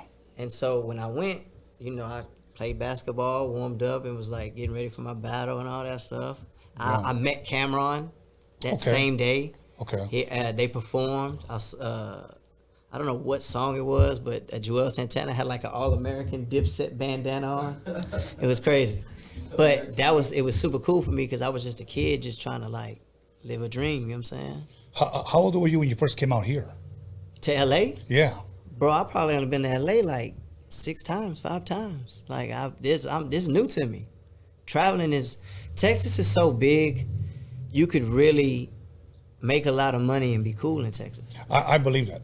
I believe that. So I've barely started traveling within the last maybe 5-6 years. It took me a long time to learn the business side of music. I could rap, but I never understood the business side. And that's very, very important. I'm glad you're speaking on it because I know a lot of dope ass broke MCs because they have the skill but don't have the knowledge and the wisdom. And you need that. You need that. So for a long time, I rapped without knowing what ASCAP was. Right. How to get royalties, sound exchange, whatever it was to collect any kind of income, I didn't have any knowledge. Mm-hmm. So I was just rapping in the hood, putting out mixtapes, giving them to my homeboys, selling them for $5-10. Wasn't thinking anything digital. Even when YouTube came out, they told me about YouTube, I ignored it because I didn't really understand it. You know, they put a video up of me called 52 Pickup. And the dude who did it was just like, yo, man, it's a thing called YouTube coming out. I'm going to shoot a video, do a freestyle. I'm going to put it up. I didn't see him for like 2 more years. And then by that time, people were like, yo, man, you're on YouTube. What's going off, man? That little freestyle you did. I was like, what are you talking about? Yeah. Because I just didn't know about it. You know what I'm saying? So I ended up seeing them and getting my name and my password. And since then, I've been trying to keep up. That'll work. Yeah. That'll work. Okay. Now let me ask you this. Coming back from New York, you say you're 16. What happens next for you? From there, a bunch of mixtapes, a bunch of me rapping in garages, trying to develop a style and trying to figure out who I was as a person. Okay. And what I wanted to present to the people. I like that you said who I was as a person, because I think there's a lot of people out there that don't know who they are. You have to. I just rap. Man, nah. You have to give the people something real, something they can feel, and something that touches their soul when you're gone. Absolutely. You know what I mean? If you're really in it for the artistry. Yeah. You know what I mean? So for me, like, my mom would say, bro, you have an obsession. Like, I was broke, doing bad. And I didn't mind having a job. I washed dishes, I worked for Foot Action, I stole, but I worked there. Yeah. You know what I mean? They had fly kicks. Yeah, of course. You know what I mean? But having a job, bro, I worked at a place called Celebration Station. It's like Peter Piper's or like one of those type places, like a Dave & Buster's. Okay. So I never had a problem working, but rap just became an addiction. It became an obsession. And it was all I wanted to do. So whether I slept in the studio for 2 years on the floor or just trying to grind it out, like I was decent at hooping and decent at this and that, but rapping was the only thing I felt I was good at. So I just went for it. When you first did your first mixtape, were you just rapping off of other people's beats? Yes. Okay. Downloading off of Share Bear, Kazam, whatever I could get. Nas beats, just any kind of beat that I could just grab, I would take it. Back then they even sold singles, and you could go buy the single, and the single came with the instrumental. Right. Yeah, so like we was even trying to, whatever we could grab, we was just rapping off of, and not thinking like anything business. We was just rapping. That'll work. Now, were you ever a big East Coast fan of rap? Yes, bro. After I fell in love with like Do or Die, Bone Thugs, and the whole Screw movement, that's what led me into East Coast music. And that's what led me into jamming like Mos Def, Talib Kweli, the Black Star Movement, Pharoah Monch, R.A. the Rugged Man. I got into JEDI Mind Tricks. Like there's a lot of different people that I listened to and was like getting into real tough. Pharoah Monch, you mentioned when he was with Organized Confusion. We were label mates. Really? Yeah, we were label mates. They were signed to Disney as well. That's crazy, bro. He's a phenomenal MC, bro. Yeah, he is. As a matter of fact, I still have his glossy that he signed for me. That's tight. Yeah. That's I didn't even know who he was at the time, but they're like, they just got signed to us. And I was like, all right. So I went over there and I saw his glossy. Hey, man, can you sign this for me? He goes, yeah. The first single was Who Stole My Last Piece of Chicken? Look it up. Google it. I'm not lying. No. But they were cool as hell, though. Yeah, man. He's a great MC, bro. I like his style. That'll work. Listen, we got a lot to talk about. I'm going to go ahead and press pause right there. We're going to take a 10-minute break. We're going to come right back. For sure. Okay, everybody. Once again, call somebody, text somebody, slap the shit out of somebody. Let them know that GT's in the motherfucking building. We'll be back 10 minutes.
call somebody, text somebody, slap the shit out of somebody.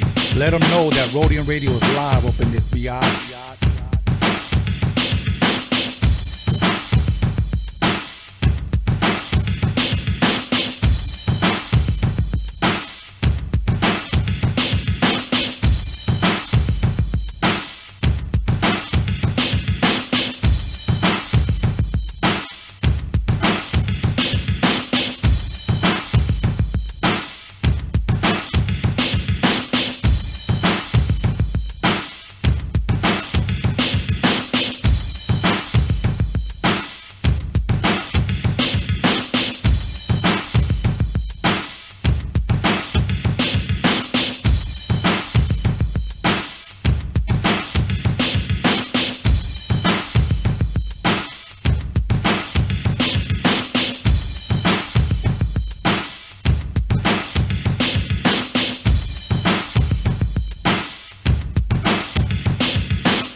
A, chilling at the Roadium with my homeboy Steve. Be on the lookout for our new 12-inch, the shit is dope. Yo, I like to say what's up to my homeboy Dre, my homeboy Prince of Jazz, and the girls with the big ol' ass. So Trip, I'm about to bust one more time to let y'all niggas know just what's on my mind. In the morning, police at my door. Fresh Adidas squeak across my bathroom floor. Out my back window, I make my escape. Didn't even get a chance to grab my old school tape. Mad with no music, but happy cause free. And the street to a player is the place to be. Got a knot in my pocket weighing at least a grand. Yo, right about now, Dr. Dre is in effect. Cold tearing shit up with my man Steve at the Roadium swap meet. And we here to lay it on the line. To all them sucker niggas out there claiming our tapes and shit, we just got one thing to say. Look at you doing, your ass is mine. Look at you doing, your ass is mine. Look at you doing, your ass is mine. Yeah! Now my name is Dr. Dre. Now my name is Dr. Dre. Now my name is Dr. Dre. Now my name is Dr. Dre.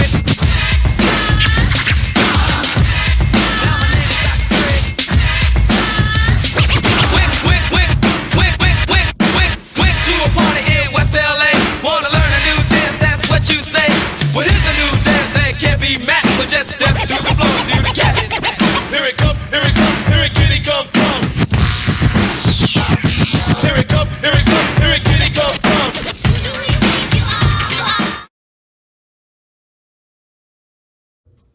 Welcome back, everyone, to Roadium Radio episode 186, and we're not going to no longer bullshit. We're going to go ahead and jump right back into it with GT Garza. How you doing?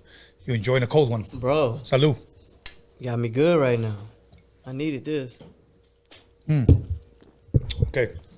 Earlier, during the break, we were talking about food. Mm-hmm. You're a big food guy. We all need food, but I like eating big. Yeah. Okay. You a big sushi guy? It depends. Okay. It depends, just like my noodle, and where I get it from. Right. You know what I'm saying? Not everything's fresh under the sea. What about, are you a big Chinese food guy? Yes, definitely. Okay. Spicy cashew chicken. Got to get the lo mein, got to get the egg roll wonton soup. Easy. Yeah, okay. I love even, what's it called? Thai food. I like Thai food. I don't know if I had much Thai food. Like I said, Jamaican food I've ate, Italian food. Man, I'll try basically anything. You know what I'm saying? Okay. I think the weirdest, well, what's the weirdest, if anything, you've ever had? That's a good question. The weirdest food, chitlins. So I don't like tripas. Ah, okay. Yeah. So yeah, like I'm off that. I had them as a kid, and I wasn't really a big fan of this. What about pig's feet? You eat pig's feet? Never in life. Why? You can't pickle it up. You can't do nothing. What do I want with eating a foot from the mud? Look, what? A pig foot? Yes. No. I don't even look. I think even bro, like I stopped eating bacon for a long time and switched to turkey bacon. Yeah, that's what I did that too. Just because like yeah, it was super salty. Mm-hmm. Like it's a lot of salt in some bacon. Yeah. And I think it was just a healthier choice at the moment. Right. You know what I mean? Okay. Not to diss, I still eat it every now and then, but. What about cueritos? Are you familiar with cueritos? Like pigskin? Yes. Pickled? Chicharron? Yeah. Chicharron. Yeah, and then definitely. there's a pickled pig skin. No. I love that. Yeah? Hell yeah. You're going to have to hook me up, man. Yeah, man. I mean, my mom. Next time I come through, I'm going to bring some food. We bring some food. We're going to swap it out. Yes. Yeah, we can do that. My mom used to make tostadas and just put beans on it and then cueritos on top of it. Like. Oh, that's real. Yeah. And then like, yeah, so my grandma used to take the chicharrones, put some tomato in there, cook it up, make it real soft like a soup, eat that bitch up. Good. That sounds good. I like that. Shit is good. My brother got out of jail. You know what he did? He made a spread. He got some top ramen, threw some chicharrones in there. That motherfucker. Hey, that had that hot flavor, that spice. That's what you need. And I tried it and I liked it. I was like, fuck. Yeah. I catch myself making spreads. But now, let's dive back into the music. When did you start becoming, if any, at what point? Because I know you mentioned, Texas rap fan. You loved a lot of those artists. East Coast. What about West Coast? Who was it from the West Coast that like mentally like, man, that's the shit right there? I would say, man, that's a good question, bro.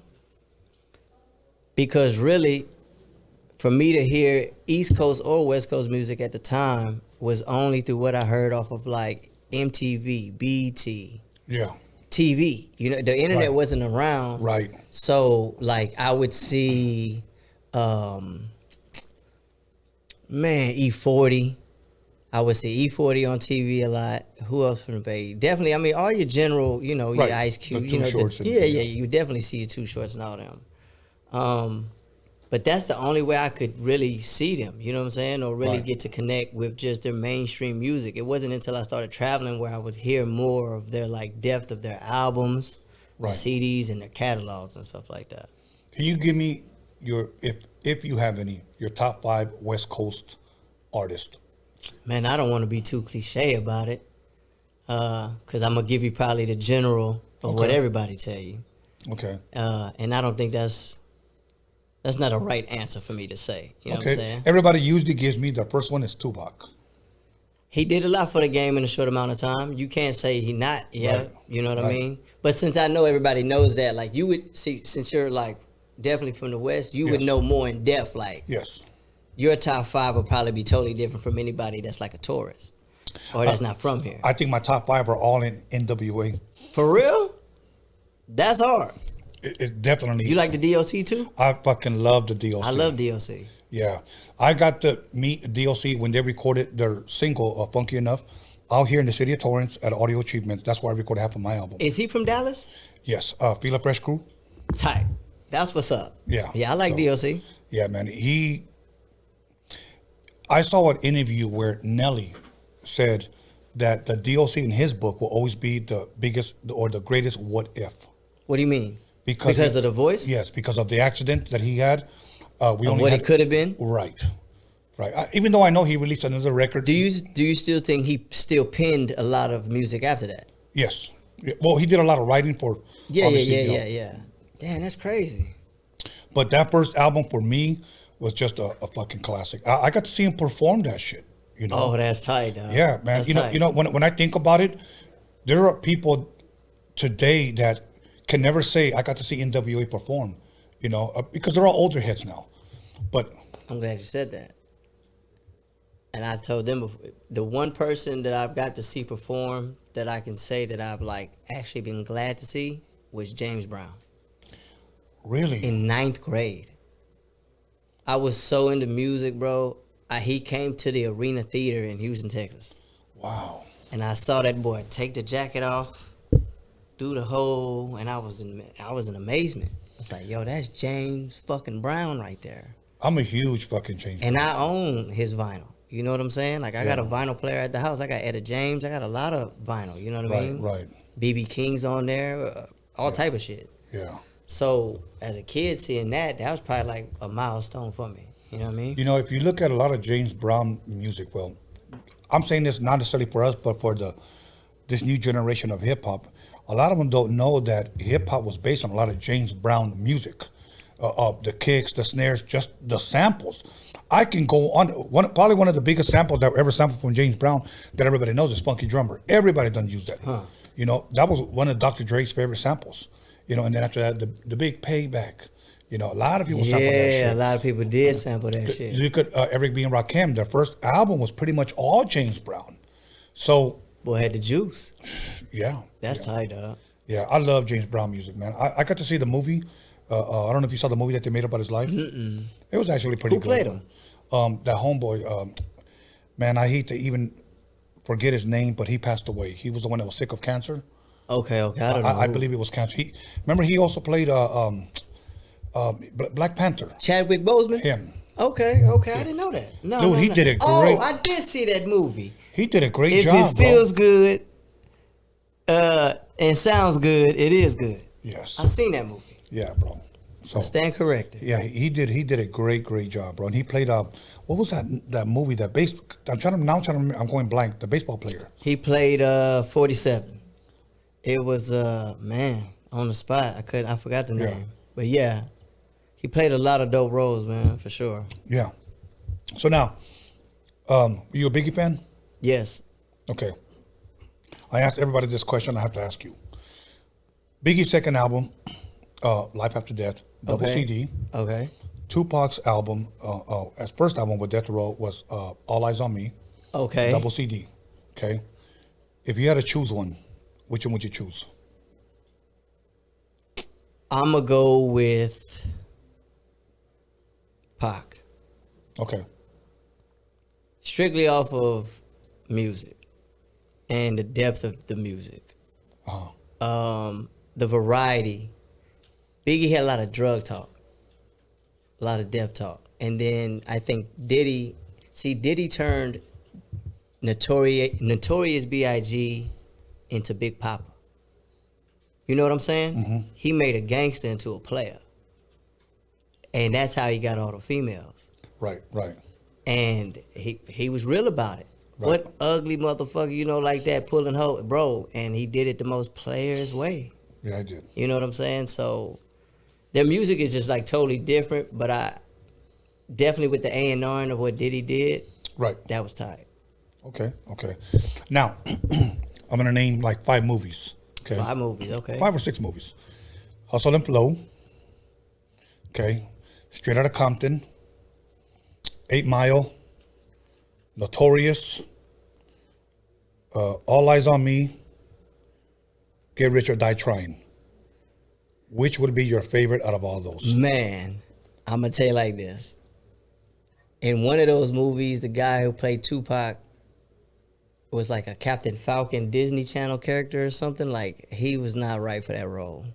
And I think he was in 8 Mile as well.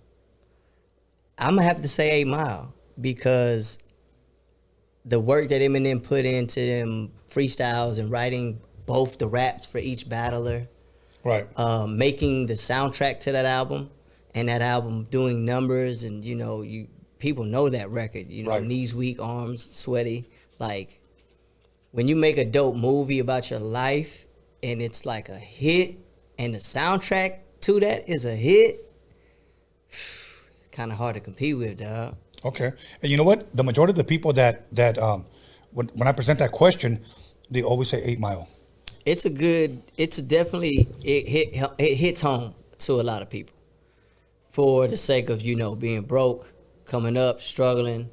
We all didn't grow up in a trailer house, but we all slept on the floor somewhere. We all didn't been through the trenches. So that definitely resonated with a lot of people. And you know what? And I can relate to that, but that's one of my least favorite. That's crazy. I have partners that hate Eminem. They will never jam his music in his life. Oh, I would. I think he's dope, but from where they come from, right, they're like, nah, we're not bumping that. Yeah, with me, it was just like, I thought the movie was aight. My son, that's just like his number one So movie. your favorite would be? Straight Outta Compton. That's a good one. You know, and that's because I seen it firsthand. You lived through it. Yes. So to me, to see it on the big screen, even though it wasn't 100%, you know. Okay, so it wasn't as accurate as what really happened. Right, but you know what? I got so lost in it that I forgot that it was an NWA, and I thought I was watching a gangster 80s movie. Well, that's tight. So I like that one, and I would probably say my second, Get Rich or Die Trying. That 50 movie is good. I like Hustle and Flow. I'm not a big fan of your boy. Come on, man. Come on, man. Hey, man, Iron Man. Nah, he alright. And then Ludacris is the evil dude or like the gangster dude. Nah, man, I'm cool. I liked it. It was alright. And then I would say probably Notorious.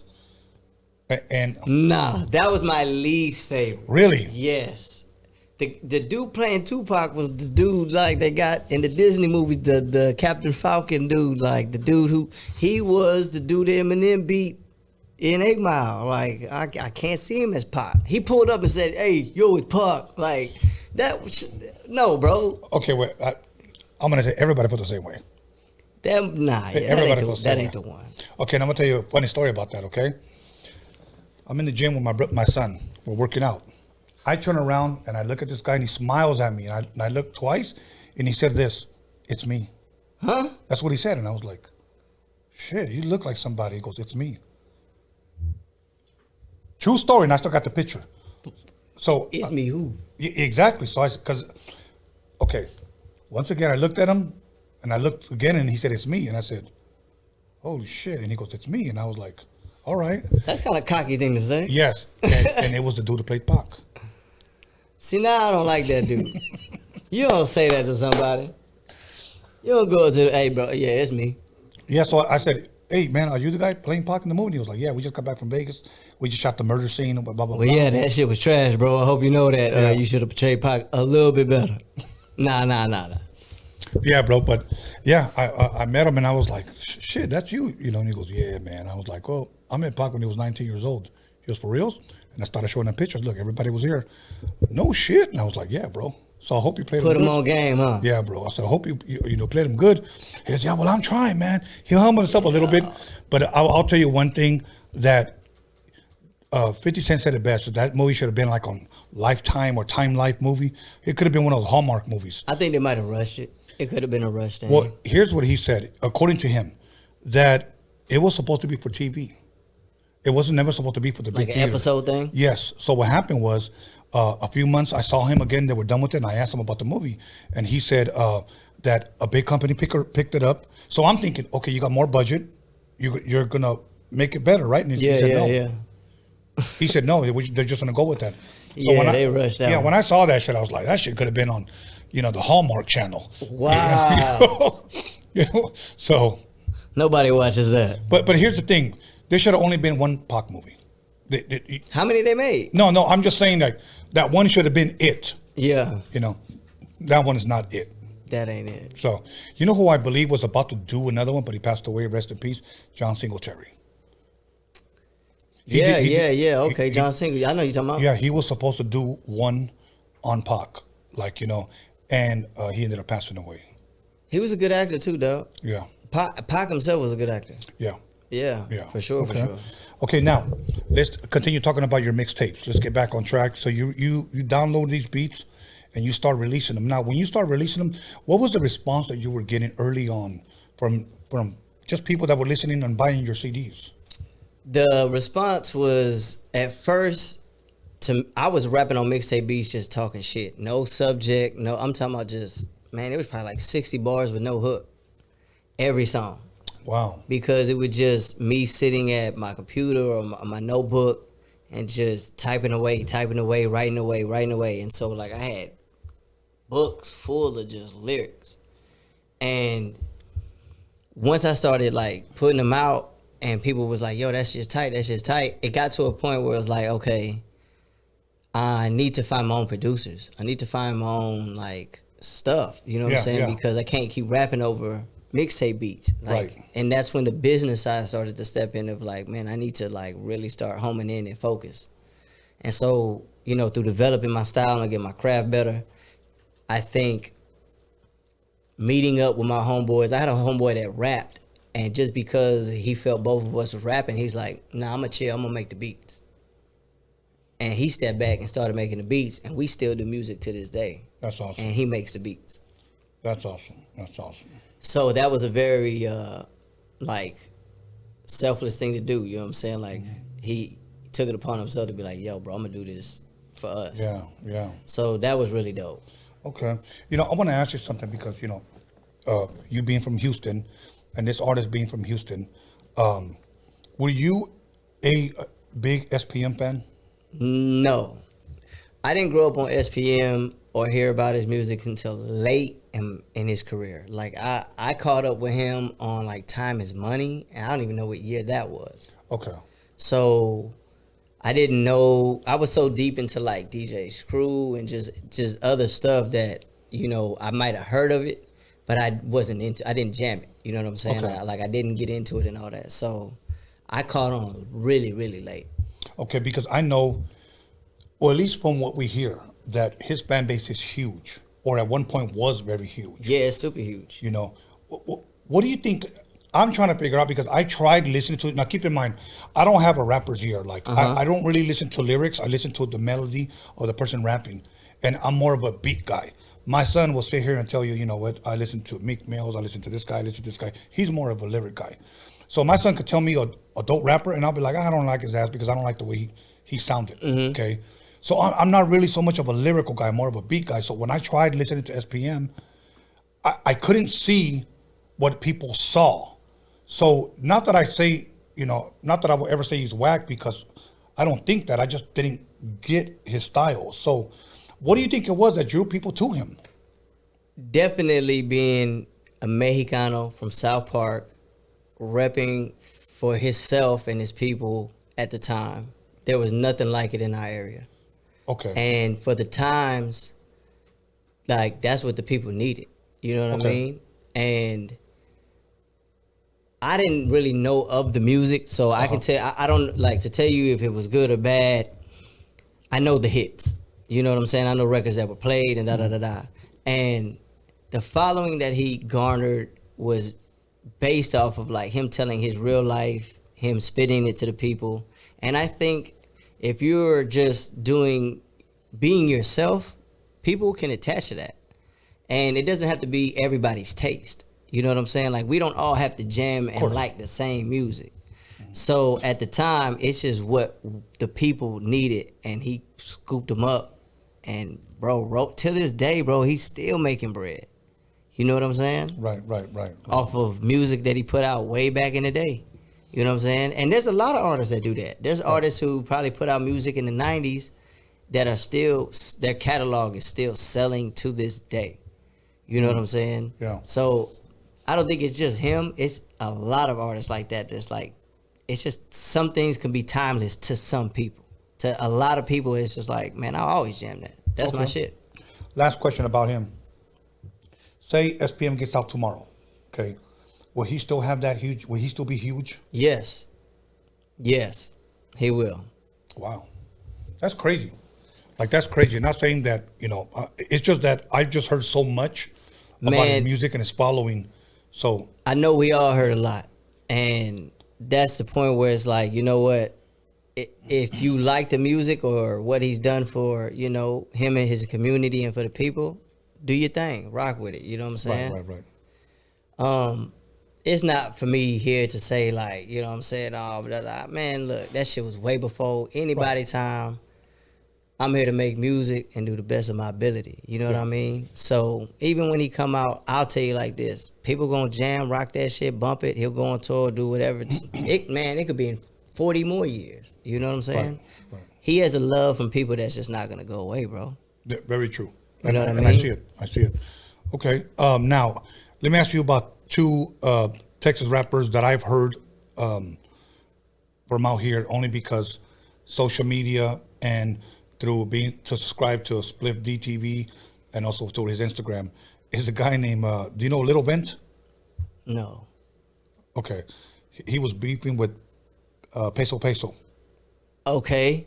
Now, I do know of Peso having a beef, but not of a knowledge of like what really happened or nothing like that. Okay. Nah. No, I'm just saying, I was just going to ask you about as far as their fan base. Does Peso, does he have a huge fan base out there? Yes, definitely. He get love in Texas and Houston, everywhere for sure.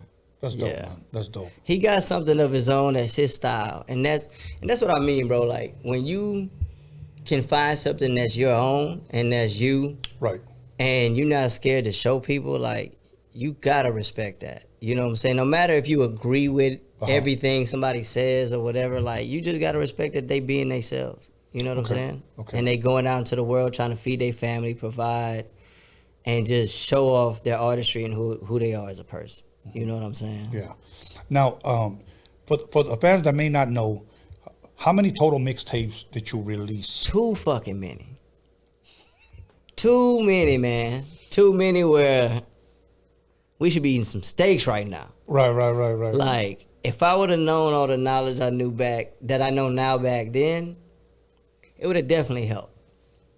But, the mentorship, the trial and error. Trial and error is one of the best things you can ever go through. Okay, good. It teaches you a lot. It teaches you what to do, what not to do, when to make a decision, not to be like, nah, that wasn't the smartest thing. I can save money here, cut a corner here. Right. And once you learn these things, because sometimes when somebody gets signed or they have a bunch of shit going on, they might not be the person that puts those plays together. So when that shit go away, it'd be hard to manage that shit and do it yourself when you've never done it before. So if you don't ever go through the trial and error of being like out there in the streets and really people telling you no for your CD, like, nah, I ain't buying that shit. Right. Then you got a long way to go. You know what I'm saying? So through that, I've learned a shitload. You know what I'm saying? Right. Say there's a guy, I don't know, he's 18 years old and he's already released his third mixtape. Now, what advice would you give him? His third mixtape? Yeah, he's just releasing his third mixtape. Stay consistent. Stay grinding. Work on your craft every day. Try to get better every day. Don't ever think that you mastered your craft and there's nothing else you can learn. Right. Listen. If people try to put you on game and hip you to something, hear them out. See what they got to say. You don't always have to take their advice, but if it's somebody that's already been to the mountaintop and came back down, before you go up there, while they're on their way down, chat with them. Yeah. Because they've been to a place you've already, or you're trying to get to. Right. So have the conversation, you know what I mean? Yeah. And stay consistent, man. Yeah. People have a short attention span. Very, very true. And that's why today we have songs with 2 verses. Yeah. 12s, 8s, 2 minutes and 30 seconds. You know what I mean? Oh my God. I was watching Spliff, much love, much respect to Spliff. I forgot what artist it was, but this guy only had 1 verse and he repeated the chorus twice and that was it. He had 1 verse, repeated the chorus twice, and then that was the end of the song. Nowadays, sometimes, man, if that's what, bro, if it sound good, it feels good, it is good. Like, it's just what it is. Right. We speak about James Brown. Right. How many really lyrics did James Brown have in a song? Hey. Not many. He wasn't busting 16s. No, you're right.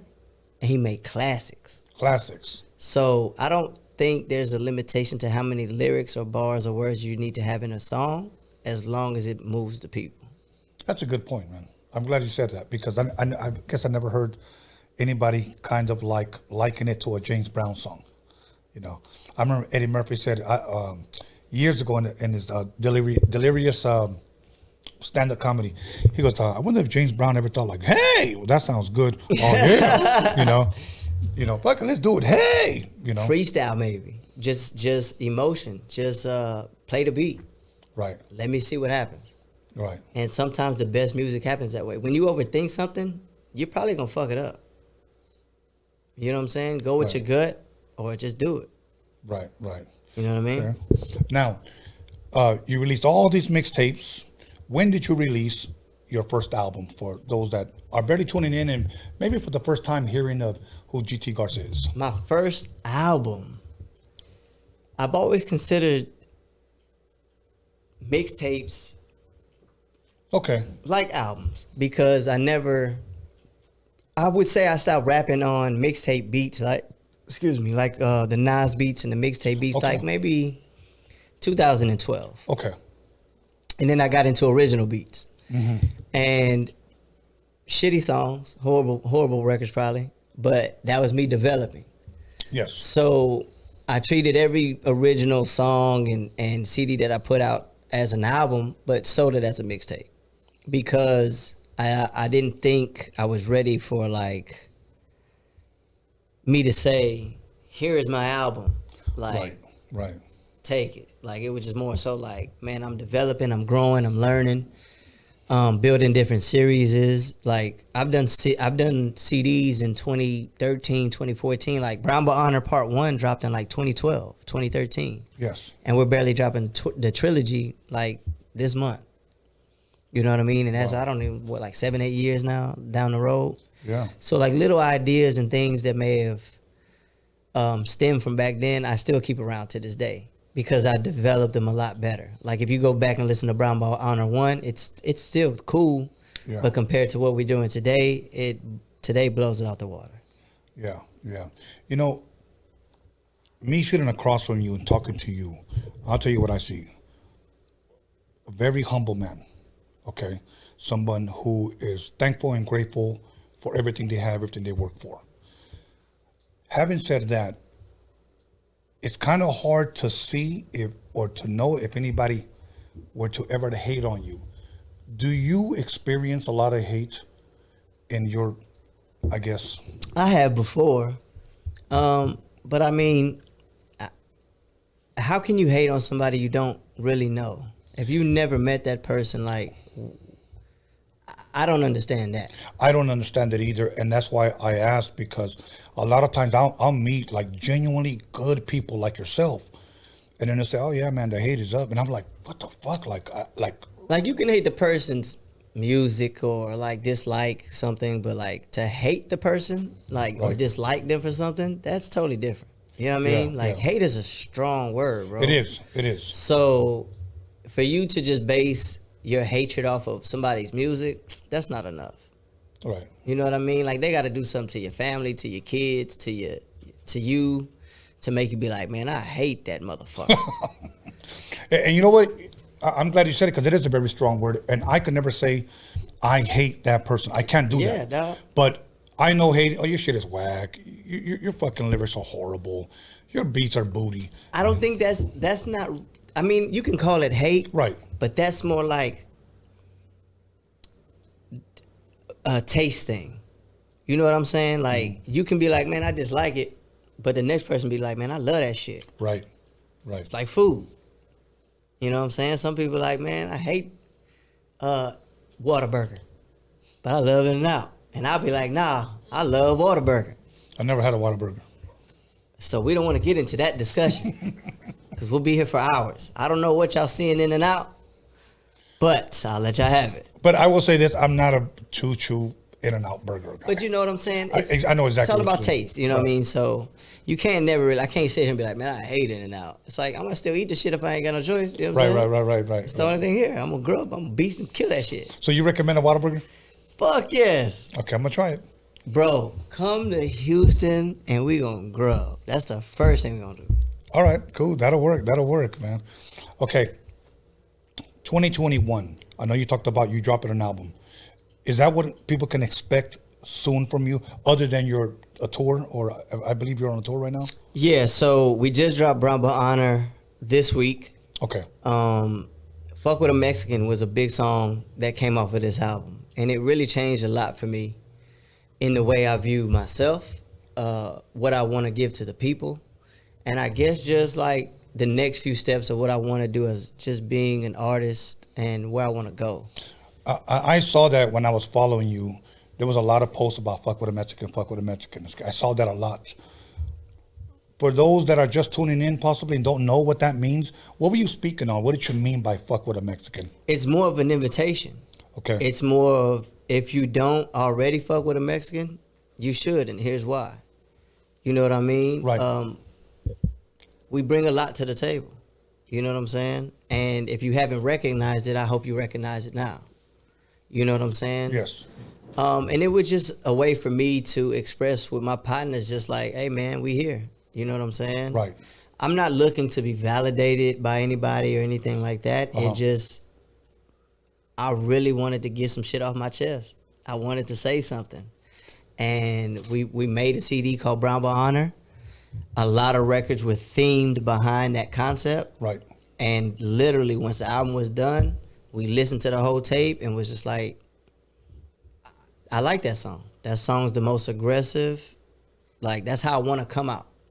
Okay. If I heard 3 MCs come out on a song, do I want to hear these fools singing?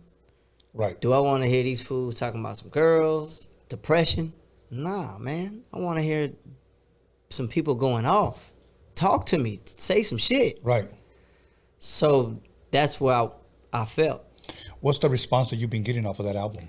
Man, bro, the single Fuck With a Mexican alone has been one of the biggest responses I've had from people, artists, friends, peers, people that had never spoken to me before in my life. Wow. Because it's bigger than me. Okay. You know what I mean? Like, it's not about what I'm saying just to be like, oh, I'm tight. It's like I'm speaking for people that don't got a voice that want to say this shit. Dope. You know what I'm saying? And once you're able to do that, it's like I can provide something for them people to pump their chest out and be like, I like that shit. I fuck with that. Yeah. Like, thank you for saying that for me, because I wanted to say that. Yeah. Yeah. So it becomes bigger than just myself. You know what? And I think that's what started taking off with Roadium Radio, because for a year now, I've been telling our people we have a voice, so let us use it. You know, Yeah. I've been telling our people here, you know, we have technology now. We can go live. We can create our own platforms. You know, let's have a voice. You know, let's move forward. You know, some of my first interviews, I was successful at some, but not on all of them. I was trying to bring unity to some of these rappers that were beefing with each other. That were all Raza. Some of them said, yeah, let's do it. And I brought them, they sat right here, they shook hands, took pictures and everything. Some just said, nah, I ain't fucking with that dude. And I would always just tell them, look, in order for us to move forward as a Raza, we have to squash all the small shit and show everybody else that we could be an example. If it's small, a lot of things definitely can be squashed. Uh-huh. When it comes to the streets and things that deal with like other stuff, there's some things that can't be squashed. Very true. So I'm all about unification, but I know where the line is drawn through certain things. Right. So I'm definitely for the exact thing you with. Like, I'm down to put all Raza together and make sure that people hear us and see what we do.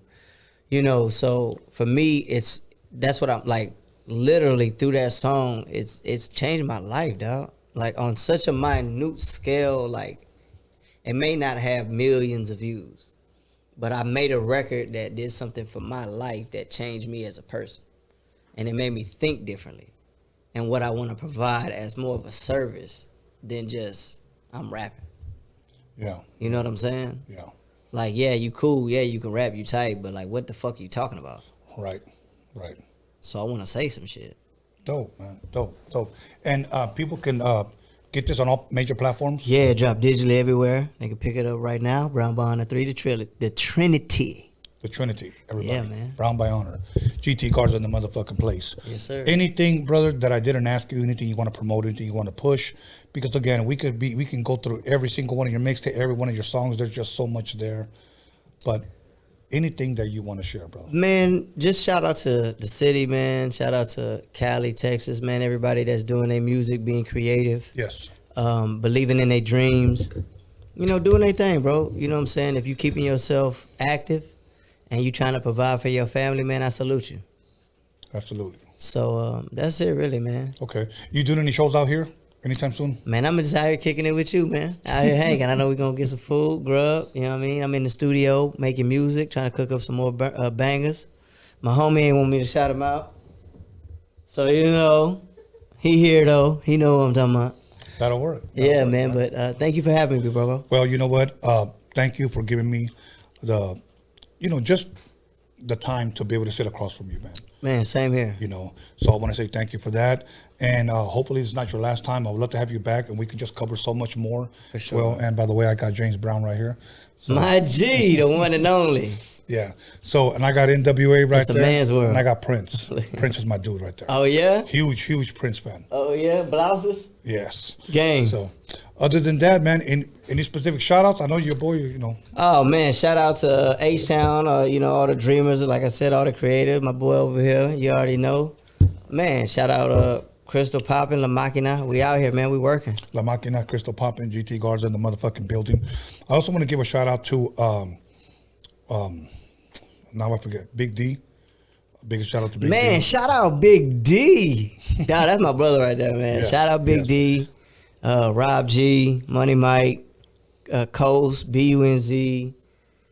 Man, who do we bring up in this combo, man? Smooth Vega. Smooth. Man, just everybody doing their thing out there, man. Salute to y'all, man. Just keep it up, keep grinding, man. Big Flocks. Yeah, he ain't want me to say his name, dog, but hey. Okay, I did it. Shout out to my dog, holding me down. Like I said, Texas to Cali, man, it's all love. You know what it is, man. Young Garza. All love. Okay, everybody, once again, Saturday, Mr. D's meet and greet. Make sure you guys are there. I'm going to be there. We're going to have glossies. We're going to have posters. We're going to have CDs. Make sure you guys are there. It's only going to be for a limited time, so first come, first serve, okay? This is his first meet and greet. Make sure you guys come out and show him love. Mr. D's an artist that brought me out of retirement. Oh, yeah? Yeah, he brought me out of retirement. I've been producing his record now. We're about 6 songs into his album. We're going to do 12 songs. We're going to put it out hopefully around Christmas. And you look at him and you think, oh, this guy should be locked up, but he's a humble, awesome soul. So they told me, like, after every show, you give the artists that come a beat. So I'm leaving with a beat, right? Look at him. When he does part 2, I give him the beat. Yes, sir. Hell yeah. We locked in, bro. All good. Okay. Once again, thank you guys for tuning in. Much love, much respect. Texas, stand up. Houston, stand up. El Paso, stand up. Juarez, stand up. So, love all you guys. Have a blessed night. GT Garza, thank you very much, my brother.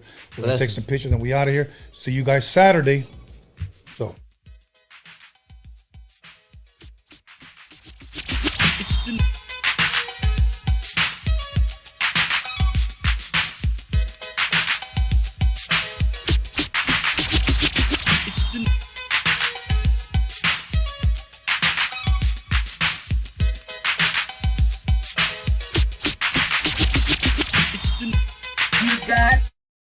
You got it.